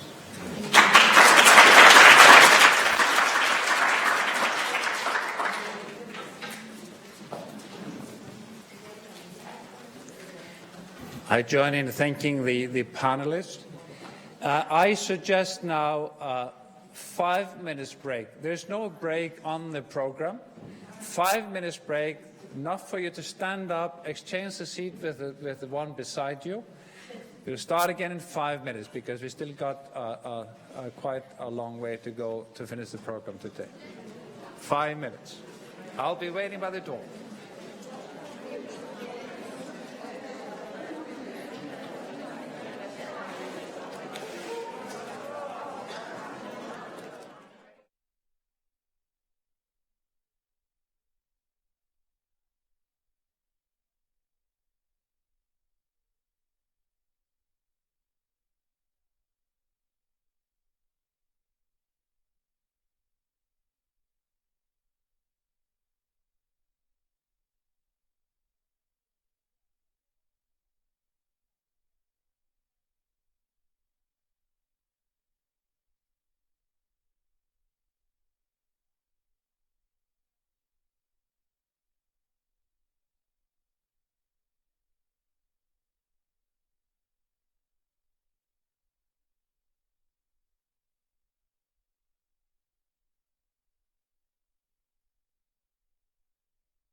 I almost hesitate not to stop you because I see the networking has started, and that is excellent. But we do have a program to go through, and we have one more speaker of importance, and the barbershop exercise will follow that. The next speaker is Þórey Vilhjálmsdóttir. She's the director at Capacent, Nordic consulting firm and strategy consultant, leading the Gender Equality Roadmap project in Iceland. I wanted to add to this an interesting thing. A bilateral project is being developed between Slovenia and Iceland on comparing gender equality status in the foreign service of Iceland and Slovenia. And Þórey Vilhjálmsdóttir is going to be one of the consultants leading that work, and we are very excited to see the outcome of that. Without those words, please, you have the floor. Thank you. So, can you hear me? Yes. Well, thank you for inviting me to speak, and I want to thank Ambassador Kristín Árnadóttir and the team for this initiative. And I'm going to talk about this project, the Gender Equality Roadmap. And I just wanted to, so I will keep your attention. And in the later section of my speech, I'm going to give you a bit of a material for the barbershop that you will be attending later on. But the numbers here that you see are the reason why me and my team at Capacent started the Gender Equality Roadmap. These are facts from the private sector in Iceland, and these are not really something that a world champion in gender equality should be proud of. As you can see, no woman being a CEO at the Nasdaq in Iceland, only 27% managing directors, and only 11% CEOs. And as we can see, this is not acceptable because we have as many women and men graduating from universities for at least 20 years or more. So something is hindering women to progress within the private sector, and some are also in the public sector. So this is something that we really were concerned about. And being a consultant, I was working a lot with the C-suite managers, and mostly men. And what I found is that most of them felt the pressure of, especially Me Too, and also of the, of modern times, knocking on the doors, asking for women to be progressing within the companies. So we started this project, and what does it do? Well, it's, I kind of want to look at it as bringing, like what we're doing here. I've been attending so many great conferences like this one, where a lot of women who are very much aware of gender equality are coming together, having great conversation. So I want to bring this conversation to the companies, to another audience, to looking at gender equality more on a micro level. Because I have been working on more on the policy level also. And I think that the policies for gender equality in Iceland are quite good, but they are maybe not being followed on too well within the companies. So we wanted to look at it on a micro level and focus on this, exposing unconscious gender biases within company culture. And company culture is seen as hindering women progressing within companies, but we have said this probably all of us many times, but what we want to find out is what exactly is it within the company culture that's hindering women.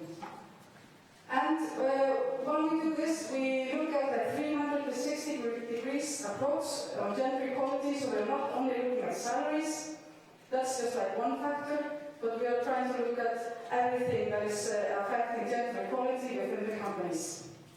So these are some of the companies and institutions we've been working with. You see that it's very diverse. We are working with insurance companies, financial institutions, Reykjavik Metropolitan Police, I just came from a workshop with the Metropolitan Police, 200 people talking about gender equality.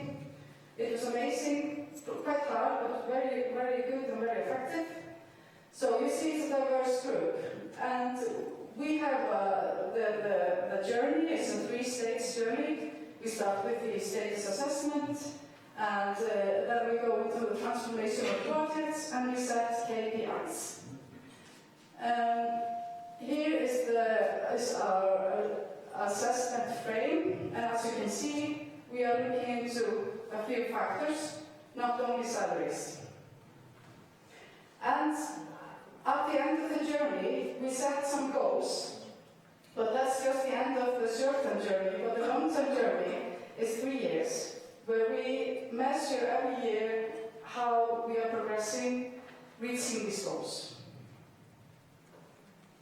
So, what is it that is different with this project from other projects? Well, this is what our clients are saying. What is it because we are really making some changes within the companies. That's the feedback we are getting. Well, it's because we are having a conversation. We are not like finger pointing, and we are also looking at the future. So we are learning from the past, and we are designing the future.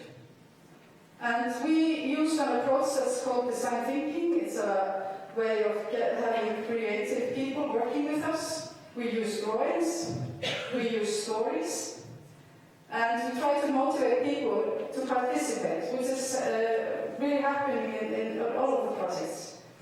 So we are an outside party exposing biases. As you know, it's really hard being the person involved in a company trying to make awareness of biases or harassment or whatever, so it's sometimes better, or always better, to get someone from the outside. While everybody is involved, everybody within the company has opportunity to participate, and sometimes it is mandatory. Most of the times it has been mandatory, but in some places they cannot do it. So we have examples and quotes from these specific companies and institutions, which is really important. Because if you are only talking about general trends, people are not really connecting to it. They really need to have something from their own company in order for them to start to look at the solutions, not talking about the status. And we use humor and play. Of course, we cannot do that when we're talking about really serious matters. But when we're talking about, jokes, we're talking about communication that is really ridiculous, and you're showing it in a picture, and people are laughing. Everybody in the company is sitting laughing, you're never going to say anything like that again. You know what I mean? So it's good to use humor. And here you see some examples. It's in Icelandic, but I think that the pictures say more than words. You probably know these guys here. And we had one company where the women were excluded from going out to dinner with clients. So we were talking about the Pensburg, how they are excluding women. There's so many opportunities to use drawings to change culture. And we also have this game here, where you're playing with the stereotypes. So we ask people to go into different gender roles, and we ask men to be women and women to be men. And so it's like a small meeting, and we use all the typical stereotypes you see from gender equality issues. And I want to show you Geirmund. This is what Geirmund does on the meeting. He makes remarks about the way Sigrid and Maria look today. He asks Sigrid and Maria questions that have nothing to do with the meeting. For example, what type of perfume they're wearing, or if they have any plans for the evening. And he makes fun of Me Too, classic. And he's always really positive to the ideas of the colleagues. And there's one person there also, Sigrun. And what we usually do with Sigrun is, especially if you have a CEO or high-level management man, I always let them be Sigrun. Because Sigrun she is asked to be the secretary, and nobody's listening to anything that she's saying. And they feel so uncomfortable during these 10 minutes. And they're like, how does they're not even listening to me. They're so used to being listened to. So it's amazing to get the reaction. And afterwards, I always ask them, how do you feel about it? And they are really frustrated. And most of the times they say, oh, I understand much better now how women feel. I understand why they are sometimes irritated. It's like, okay. Yes, it's something like that. So we have all the company coming together for these meetings where we are discussing what we have found in the assessment. So here is 300 people from Landsvirkjun, power company, and at Landsvirkjun we had 1,000 people talking about gender equality. So, and it's always diverse groups at the table. And so it's very practical. It's super practical. We are just there to try to change things, try to move things, looking at the small things that are really hindering us to respect each other. And this is kind of how we want to look at our job. We are casting a light on the things that are so intangible. Usually, we want to make it explicit, and in order to be able to change it. So if you are able to make awareness of a problem, then you are able to change it. You cannot change it if you haven't found out exactly what it is. I just want to show you a few of the gender equality challenges that we're seeing. And the first of all, it's a very different experience for women and men. It's like you're talking to, because we do interviews. And we usually, when we're working with the police, we did 30 in-depth interviews. And it's like you're talking to people from different companies, different institutions. Because women experience the work in a totally different way than men. And that's, of course, because of the biases that they are facing. And here is some examples. They experience that their work contributions are not being appreciated, and they also need to prove themselves more. I think this is nothing surprising to this group here. And this is also very interesting. The presenters there, they are from research that was done by Harvard about when women are applying for funds. So when women are applying, they are asked defensive questions about how they are going to keep their position, how are you going to run this company, basically, where the men are asked progressive questions about growth. So the only women who got the grant were the women who got, or the funding, who were the women who could reverse this, who could answer the progressive questions. And this is something that I have to say I was not aware of before I started to work on this project. Of course I knew that women were getting less grants, but this is the reason. And note that both the man or the woman, well, this didn't matter if it was a man or a woman who were asking the questions. They were both asking women the defensive questions. And when you're asking for funds, you are investing in someone because of growth. So, not very fair. And then we have the informal male groups of power. This is no news. This has been around forever.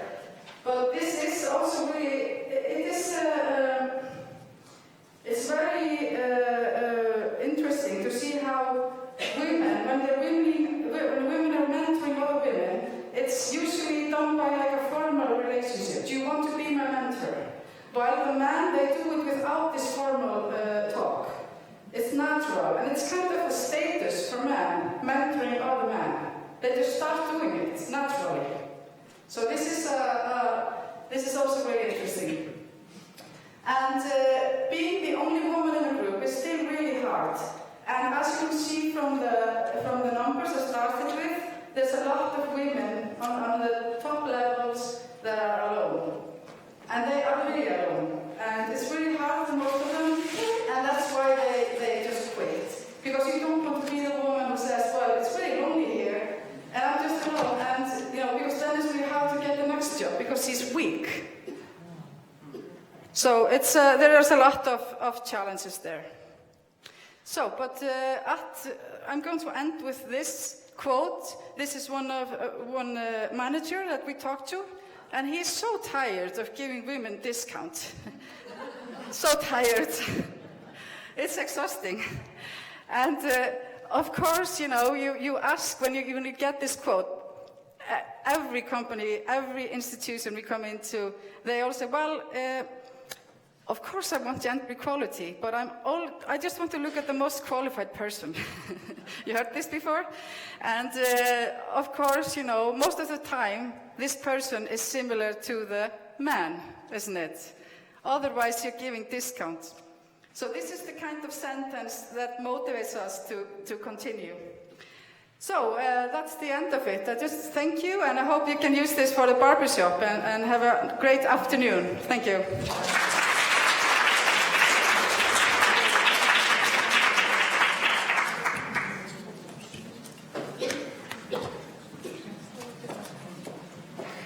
Thank you, Thore. This is a brilliant project and worth taking note of. Now we go to the second most recent example of developments in the gender field in Iceland, and that's the barbershop concept. I mentioned this morning the whole notion of engaging men in the movement, and the barbershop is exactly about that. Greta Gunnarsdóttir, who has been leading that, is a work that came out of United Nations Corporation, and Ambassador Gunnarsdóttir, she was then the permanent representative of Iceland to the UN in New York to pull off that, brought that idea into the organization and developed the concept. She has now been the head of the Director's Office of the OSCE Office for the Democratic Institutions and Human Rights in Warsaw. She's also been ambassador and permanent representative to OSCE and the director of the International and Security Affairs Department in the Foreign Ministry. And before that, she has had a long career in the Foreign Ministry. Greta, you have the floor.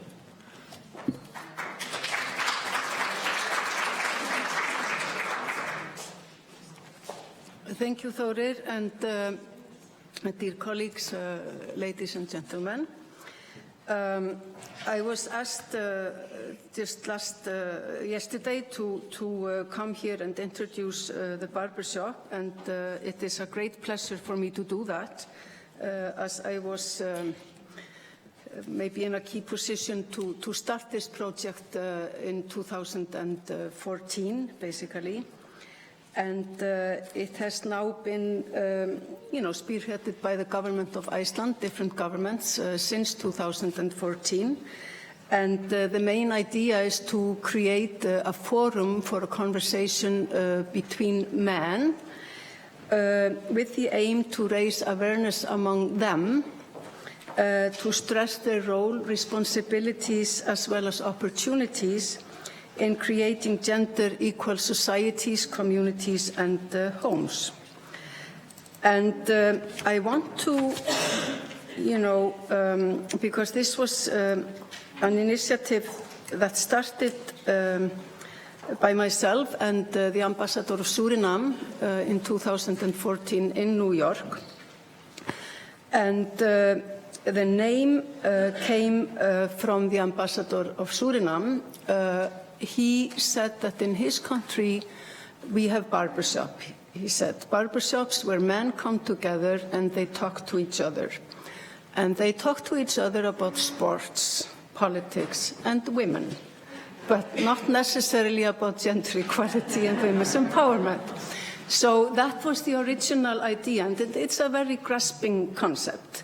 And I think it was useful when we were sort of selling this idea, which was bought by both our governments. And the first barbershop was held in January in 2015 in New York. But I want to, because I'm very sorry that President Vigdis just left, because the seed for this idea was planted by her when we were at the University of Iceland in 2009. We had a conference on women, peace and security in Palestine and Israel. And President Vigdis was at this conference. And just as today, the vast majority in the room were women. And when I met with Vigdis in the coffee between the sessions, she said, this is all well, you know, but the thing is, we have a room full of women, and we really need to engage men. We need to start seeing men engaging on gender equality.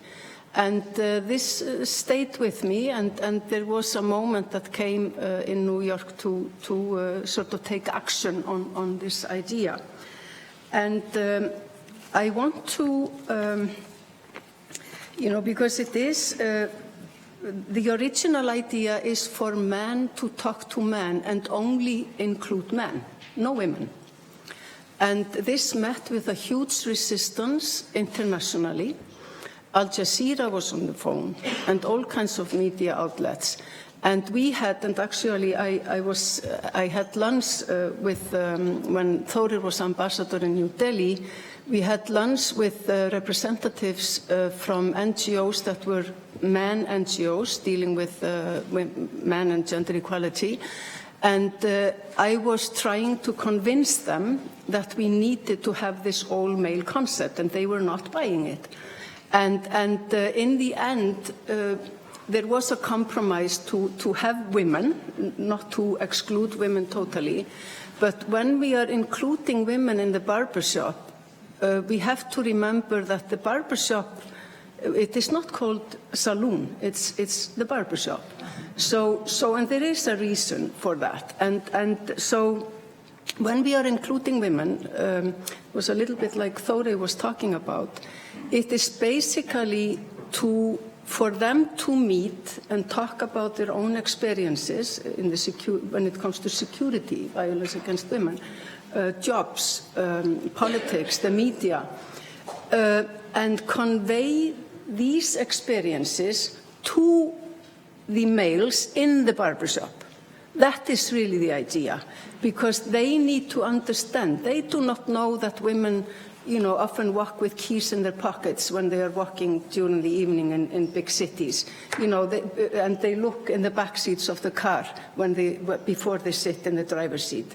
I mean, these kind of things and all kinds of other things that came about here, like this patronizing, you know, picture of the guy sort of, aye, this poor woman, you know, so that is why we involve women. It is not for really women to have that much of a conversation among themselves, except for the purposes of putting that into the male conversation.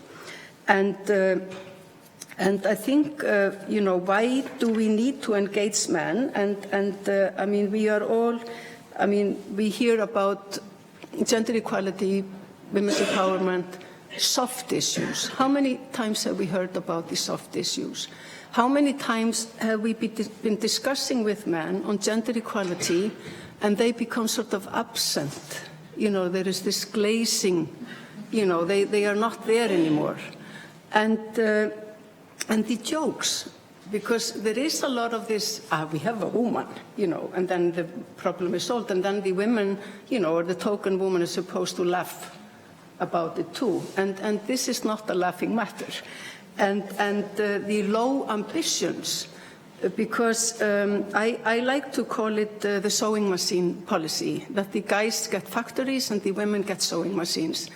And we know now that gender equality with the progress we are making today, it's supposed to be achieved by 2030. That is why we have the SDGs, and that's why we have to implement them. But now they say that we will achieve gender equality in the year 2133, and that's way off.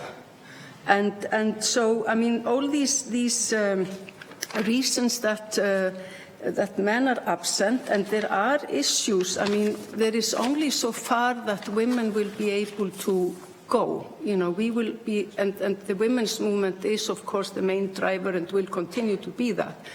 But I like sometimes to draw a comparison with racism, because I think we have not eliminated racism, but we have achieved more political correctness when it comes to racism.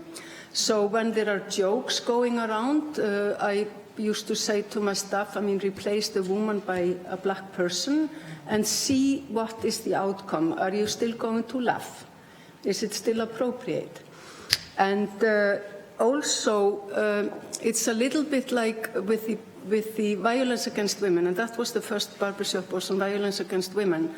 And it is a very delicate conversation to have with men, violence against women, because we know a lot of men take it sort of personally, that then we are saying that all men are perpetrators. And they are not. We know that most men are not perpetrators.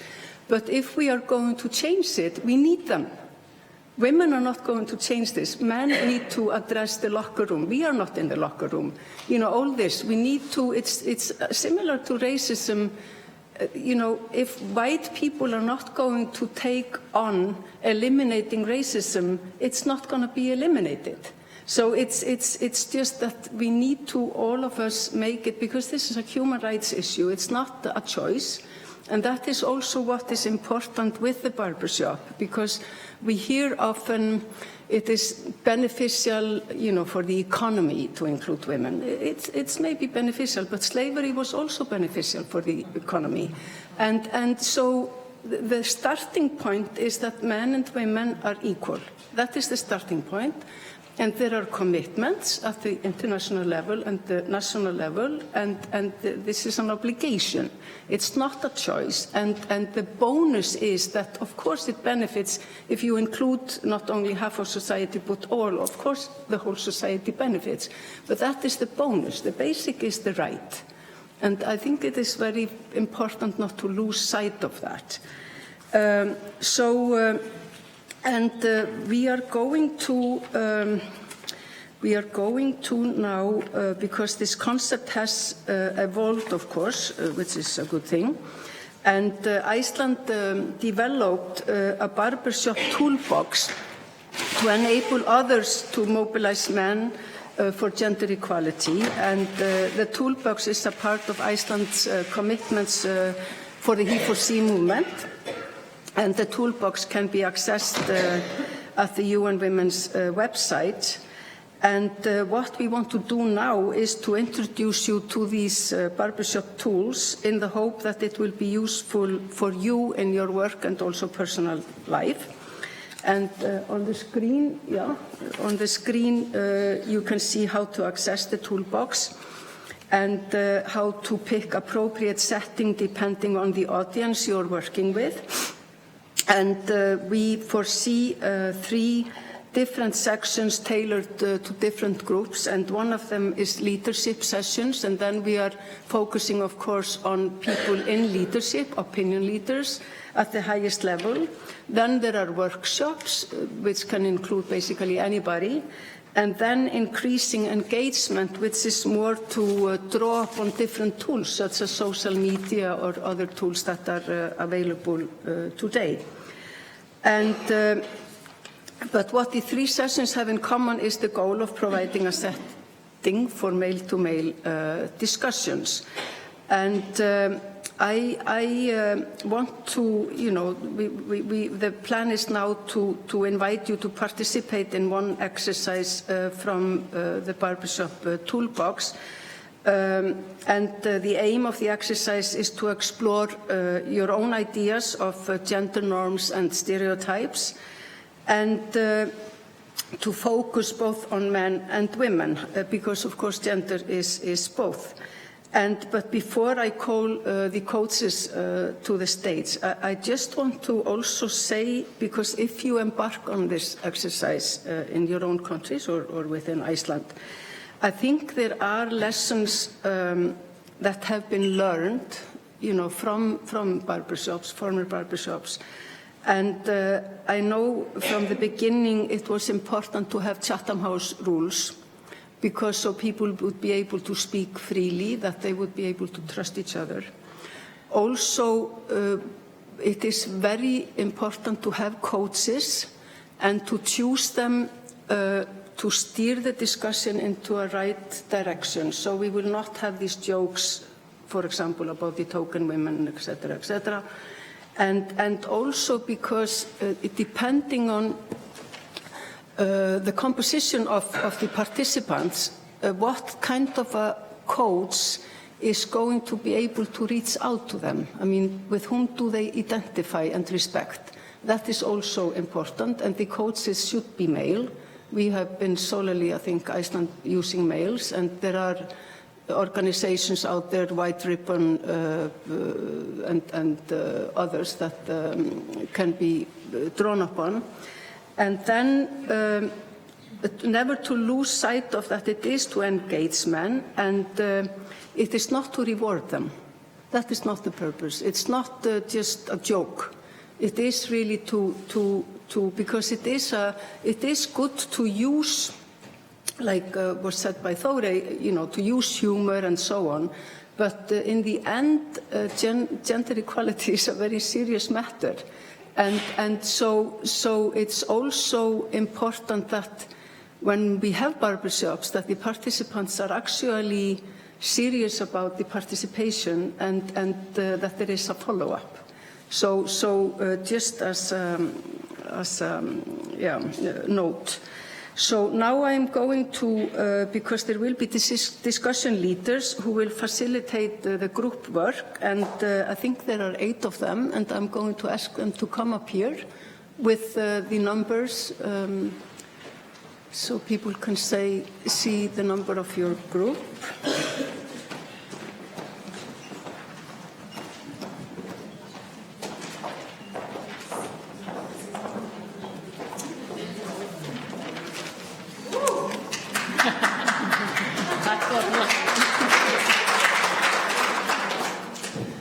So we have 7 groups.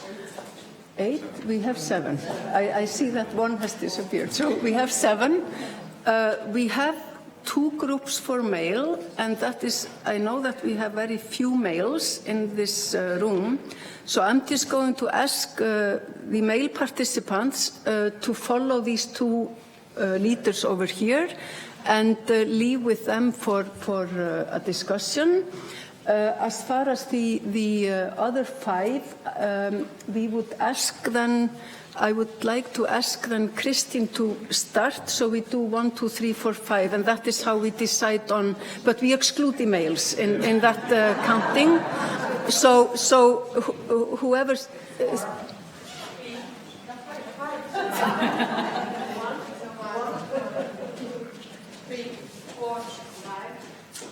Thora? 1, 2, 3. You over there? 4, 5, 6, 1.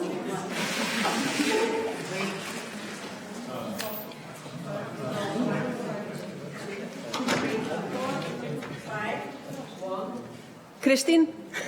4, 5, 1.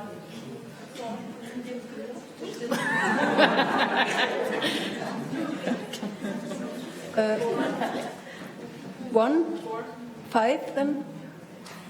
Can I hear you? 5?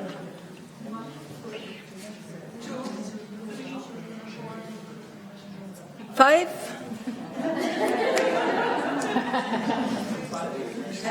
1 behind then? 1?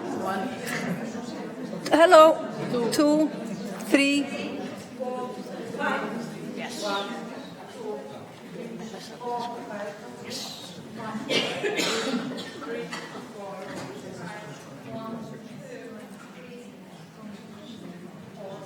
5. 5. And 1 there in the back. And 2. And so you join the leaders that have your numbers, and then we will reconvene in 30 minutes. And then you will present the conclusions from your discussions. So please, 30 minutes. 20 mínútur. Ok, þá hefur 20 mínútur. Já, það verður bara að vera það. Já.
So welcome back to you all.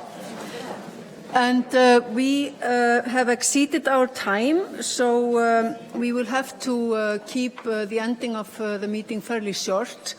But before I give the word to the group leaders, I'm just going to encourage you to make a personal commitment to gender equality and write it on the postcard in your seat.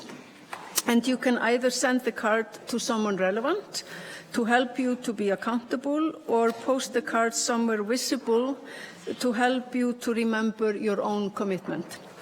And you also have the option to take a picture and share under the hashtag EEA Grants Equality, and that will be outside. And there will be a reception following the meeting, and we are expecting the Minister for Foreign Affairs to be here at 5:20. And I'm just going to give 2 minutes to each group leader, and I will start with Davíð, please. And then if you just pass it forward, and 2 minutes per person, please. Thank you. So this has to be very brief. We started off by talking, there was about 6 gentlemen in my group. We started about talking about what represents your traditional thoughts of men, and many of the words that came to mind are sort of the, strong, independent, confident, maid provider, ambitious, protective of family, role model, handy. When we went over to the female box, talking about, what makes a woman, what are the expectations of the female, we perhaps fell into a trap of delivering words that we thought were expected of us because of the exercise. So we actually ended up with words like caring, mothering, pretty, tidy, accommodating, but we also had most of the same words as in the mailbox. And after discussing this, we actually wanted to erase, I'll tell you which ones we wanted to erase, because nobody really, this was an enlightened group of men, nobody really wanted the word pretty in the female box. Nobody wanted tidy or talkative or emotional. It was just, when you go into this exercise, you feel that is what, that is the stereotype in this exercise, so to say. So more importantly, perhaps, are a couple of words, because we then traded. So we looked at the mailbox, which words do not belong inside the female box. And we found that, for instance, we did not expect women to be handy, or the main provider, which I think probably reflects the real feelings. And on the other hand, if we reflected on what words for women did not belong in the male box, obviously pretty, male are not supposed to be pretty, or mothering, or tidy, or empathy, maybe is the word we felt sort of belonged outside the box. So anyway, an enlightened group of men generally, but some differences did present themselves. Thank you. Please. Okay, thank you. My paper is almost a copy of David's. I had also a group of 5 gentlemen, and we decided to go into the perspective of the social norm of the sexes. And we wrote, for example, of the males, that they should be assertive, macho, strong, athletic, decisive, breadwinners. And these are the words that also are in the box, outside the box of the female side, as we expected. Not masculine, not strong, not tough, not breadwinners. So really it's just the same, but I have to, of course, to stress that these are not the views of the individuals in the group. This is something they said that was how they how they view the social norm in the society. Thank you. Thank you. So we also did this exercise with the idea that this is the ideas of femininity and masculinity, not exactly what on a personal level that we thought were correct. But we got words such as empathy, beauty, caring, kindness, patience, sweetness, niceness, loyalty, organized, serving, etc. And masculinity pro as strong, assertive, determined, brave, unrelenting, heroic, skillful, sportive, active, authoritative, etc. Then we talked about if we could put the pros in the femininity section and vice versa, and we were like, of course, that's what we think. But then we think in the workplace, what would other people think about words such as assertive and strong and determined? And we thought that a lot of men think it's excessive. We came up with the word excessive, which is kind of good, and it describes that the ideas that we get for being too manly. But of course we think that both of the boxes should be applied for femininity and masculinity. Thank you. So group one thought that being so boxed in would both the genders would suffer. The men suffered more as fathers, as family members, while women suffered more as leaders. And what I found was quite interesting is that turning the positive signs for a male could all be turned in as negative for women, we found. Leadership, focus, self-awareness, it could all be considered to be bossy or some negative signs for a woman to be like a man. We also found that the positive signs for a woman was, we said, sensitive, flexibility, multitasking, and we said we would love that men would be more multitasking. It would be very lovely if they would be more, show empathy, kindness, and be caring. So at least the Icelanders in my group thought that the traits for a woman would be very nice for a man to have. But it's not quite the same for a man, no, for a woman. She can be badly seen if she acts like a man, but in Icelandic society at least, it's good for a man to be a more female kind of liking in his behavior. But our foreign friends weren't as certain about that. They thought that being caring in some societies and so on would be seen as a negative sign. So that was our main finding. Please. Yeah, we had similar boxes as well, very similar, but we talked a lot about loyalty and how that when a woman is supposed to be loyal, very loyal to her political party, for example, and if she leaves the political party, she's unloyal and it's unexpected. But when a man leaves, he's maybe brave or strong opinions or something. So women are supposed to be so loyal to their family and to their work and everything, but when they're not, I think it's punished more, and we discussed that a lot. So that was like a big discussion, and then we had discussed the stereotypes and if it's relevant and how helpful it is to like write this down.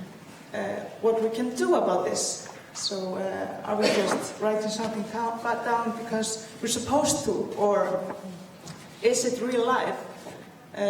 But we also had a lot of people from, a lot of women from different nations, and they had different experiences, so it was very interesting. So I think we have all the sort of traditional socially perceived characteristics for the genders. When reversing the roles, I mean, for women we had nice, pretty, sympathetic, etc., etc. For men we had, you know, strong, you shouldn't cry, etc. But when reversing the roles, negatively perceived would be for a woman to be aggressive, not to be emotional, not to cry, to be violent, to be arrogant. Negatively perceived for men, emotional, sensitive, a good housewife, etc. Pretty was said as well. But we also discussed how sort of this was context dependent. So it's okay maybe for a woman to be aggressive in a certain social context, whereas within a workplace it's not. The same goes for men. So I mean, this is all sort of what gender role you choose to play is also constant dependent or context dependent, and the sort of effects that it has on you is also dependent on context. So that was pretty interesting. So group 2, most of the qualities that we see as social norms for men and women have already been mentioned. Let me just add a couple from our group. For men, in addition to being survivors and determined, they are also vain. They are possessive. They're seen as risk takers and materialists. For women, some of the qualities ascribed to them were inventive, creative, flexible, vulnerable, strong and proactive. So all of these, the other qualities that have been mentioned before have also come up in our group. And so if a woman steps out of the modest box of showing empathy and emotional intelligence and all that, she's seen as power-seeking, manipulative, selfish, and demanding was the English word we came up for, the Icelandic word frekja, which is almost never used about men, but frequently used about men. Women who go after what they want. But I don't think there's an English word that describes that exactly. The Icelanders in here will know who we're talking about.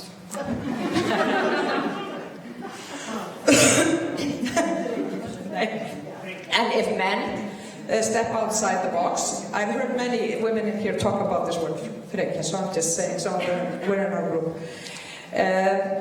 They are seen as courageous, caring, emotional, but weak also, if they don't conform to the social norms, and lazy. If they are not, if they stay at home, we're looking for, after children, they are seen as lazy.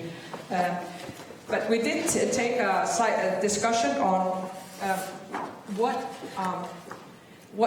perpetuates these norms and what sets the norms. And this is kind of interesting because I think when you start looking at what perpetuates them, you will really start to find ways to dismantle them and find new ways to approach things. And the words came up. Religion is a big factor in setting social norms. Law, and then hormones. The testosterone was named as the most dangerous substance in use today. Some use it externally and others just can't avoid it. And then there's the oxytocin, the nest-making hormone, which brings the cohesive qualities to families and societies. Then there are also rewards for conforming to norms that are higher, so people will tend to conform to them. The norms provide service, security, social structure, and then there's a selfish gene. In order to promote the selfish gene or keep it going, we need to stick to the social norms. But there's another discussion on how to take them apart. Thank you very much to all the groups and the groups leaders, and thanks to all of you. And I think it is quite interesting how similar the stereotypes are, but also you all, of course, didn't really go to the personal level, and I think we would have seen a different expression from the groups if you had been speaking from your personal experience and views. And I have to say the only thing that surprised me was that men are breadwinners. It's very foreign to me at the moment that they are breadwinners, but maybe I am somehow not the stereotype on this issue, but that was the only thing that I found surprising. So, but I really want to thank all of you, and now we have the reception in the other room at the invitation of the Minister for Foreign Affairs. Thank you very much.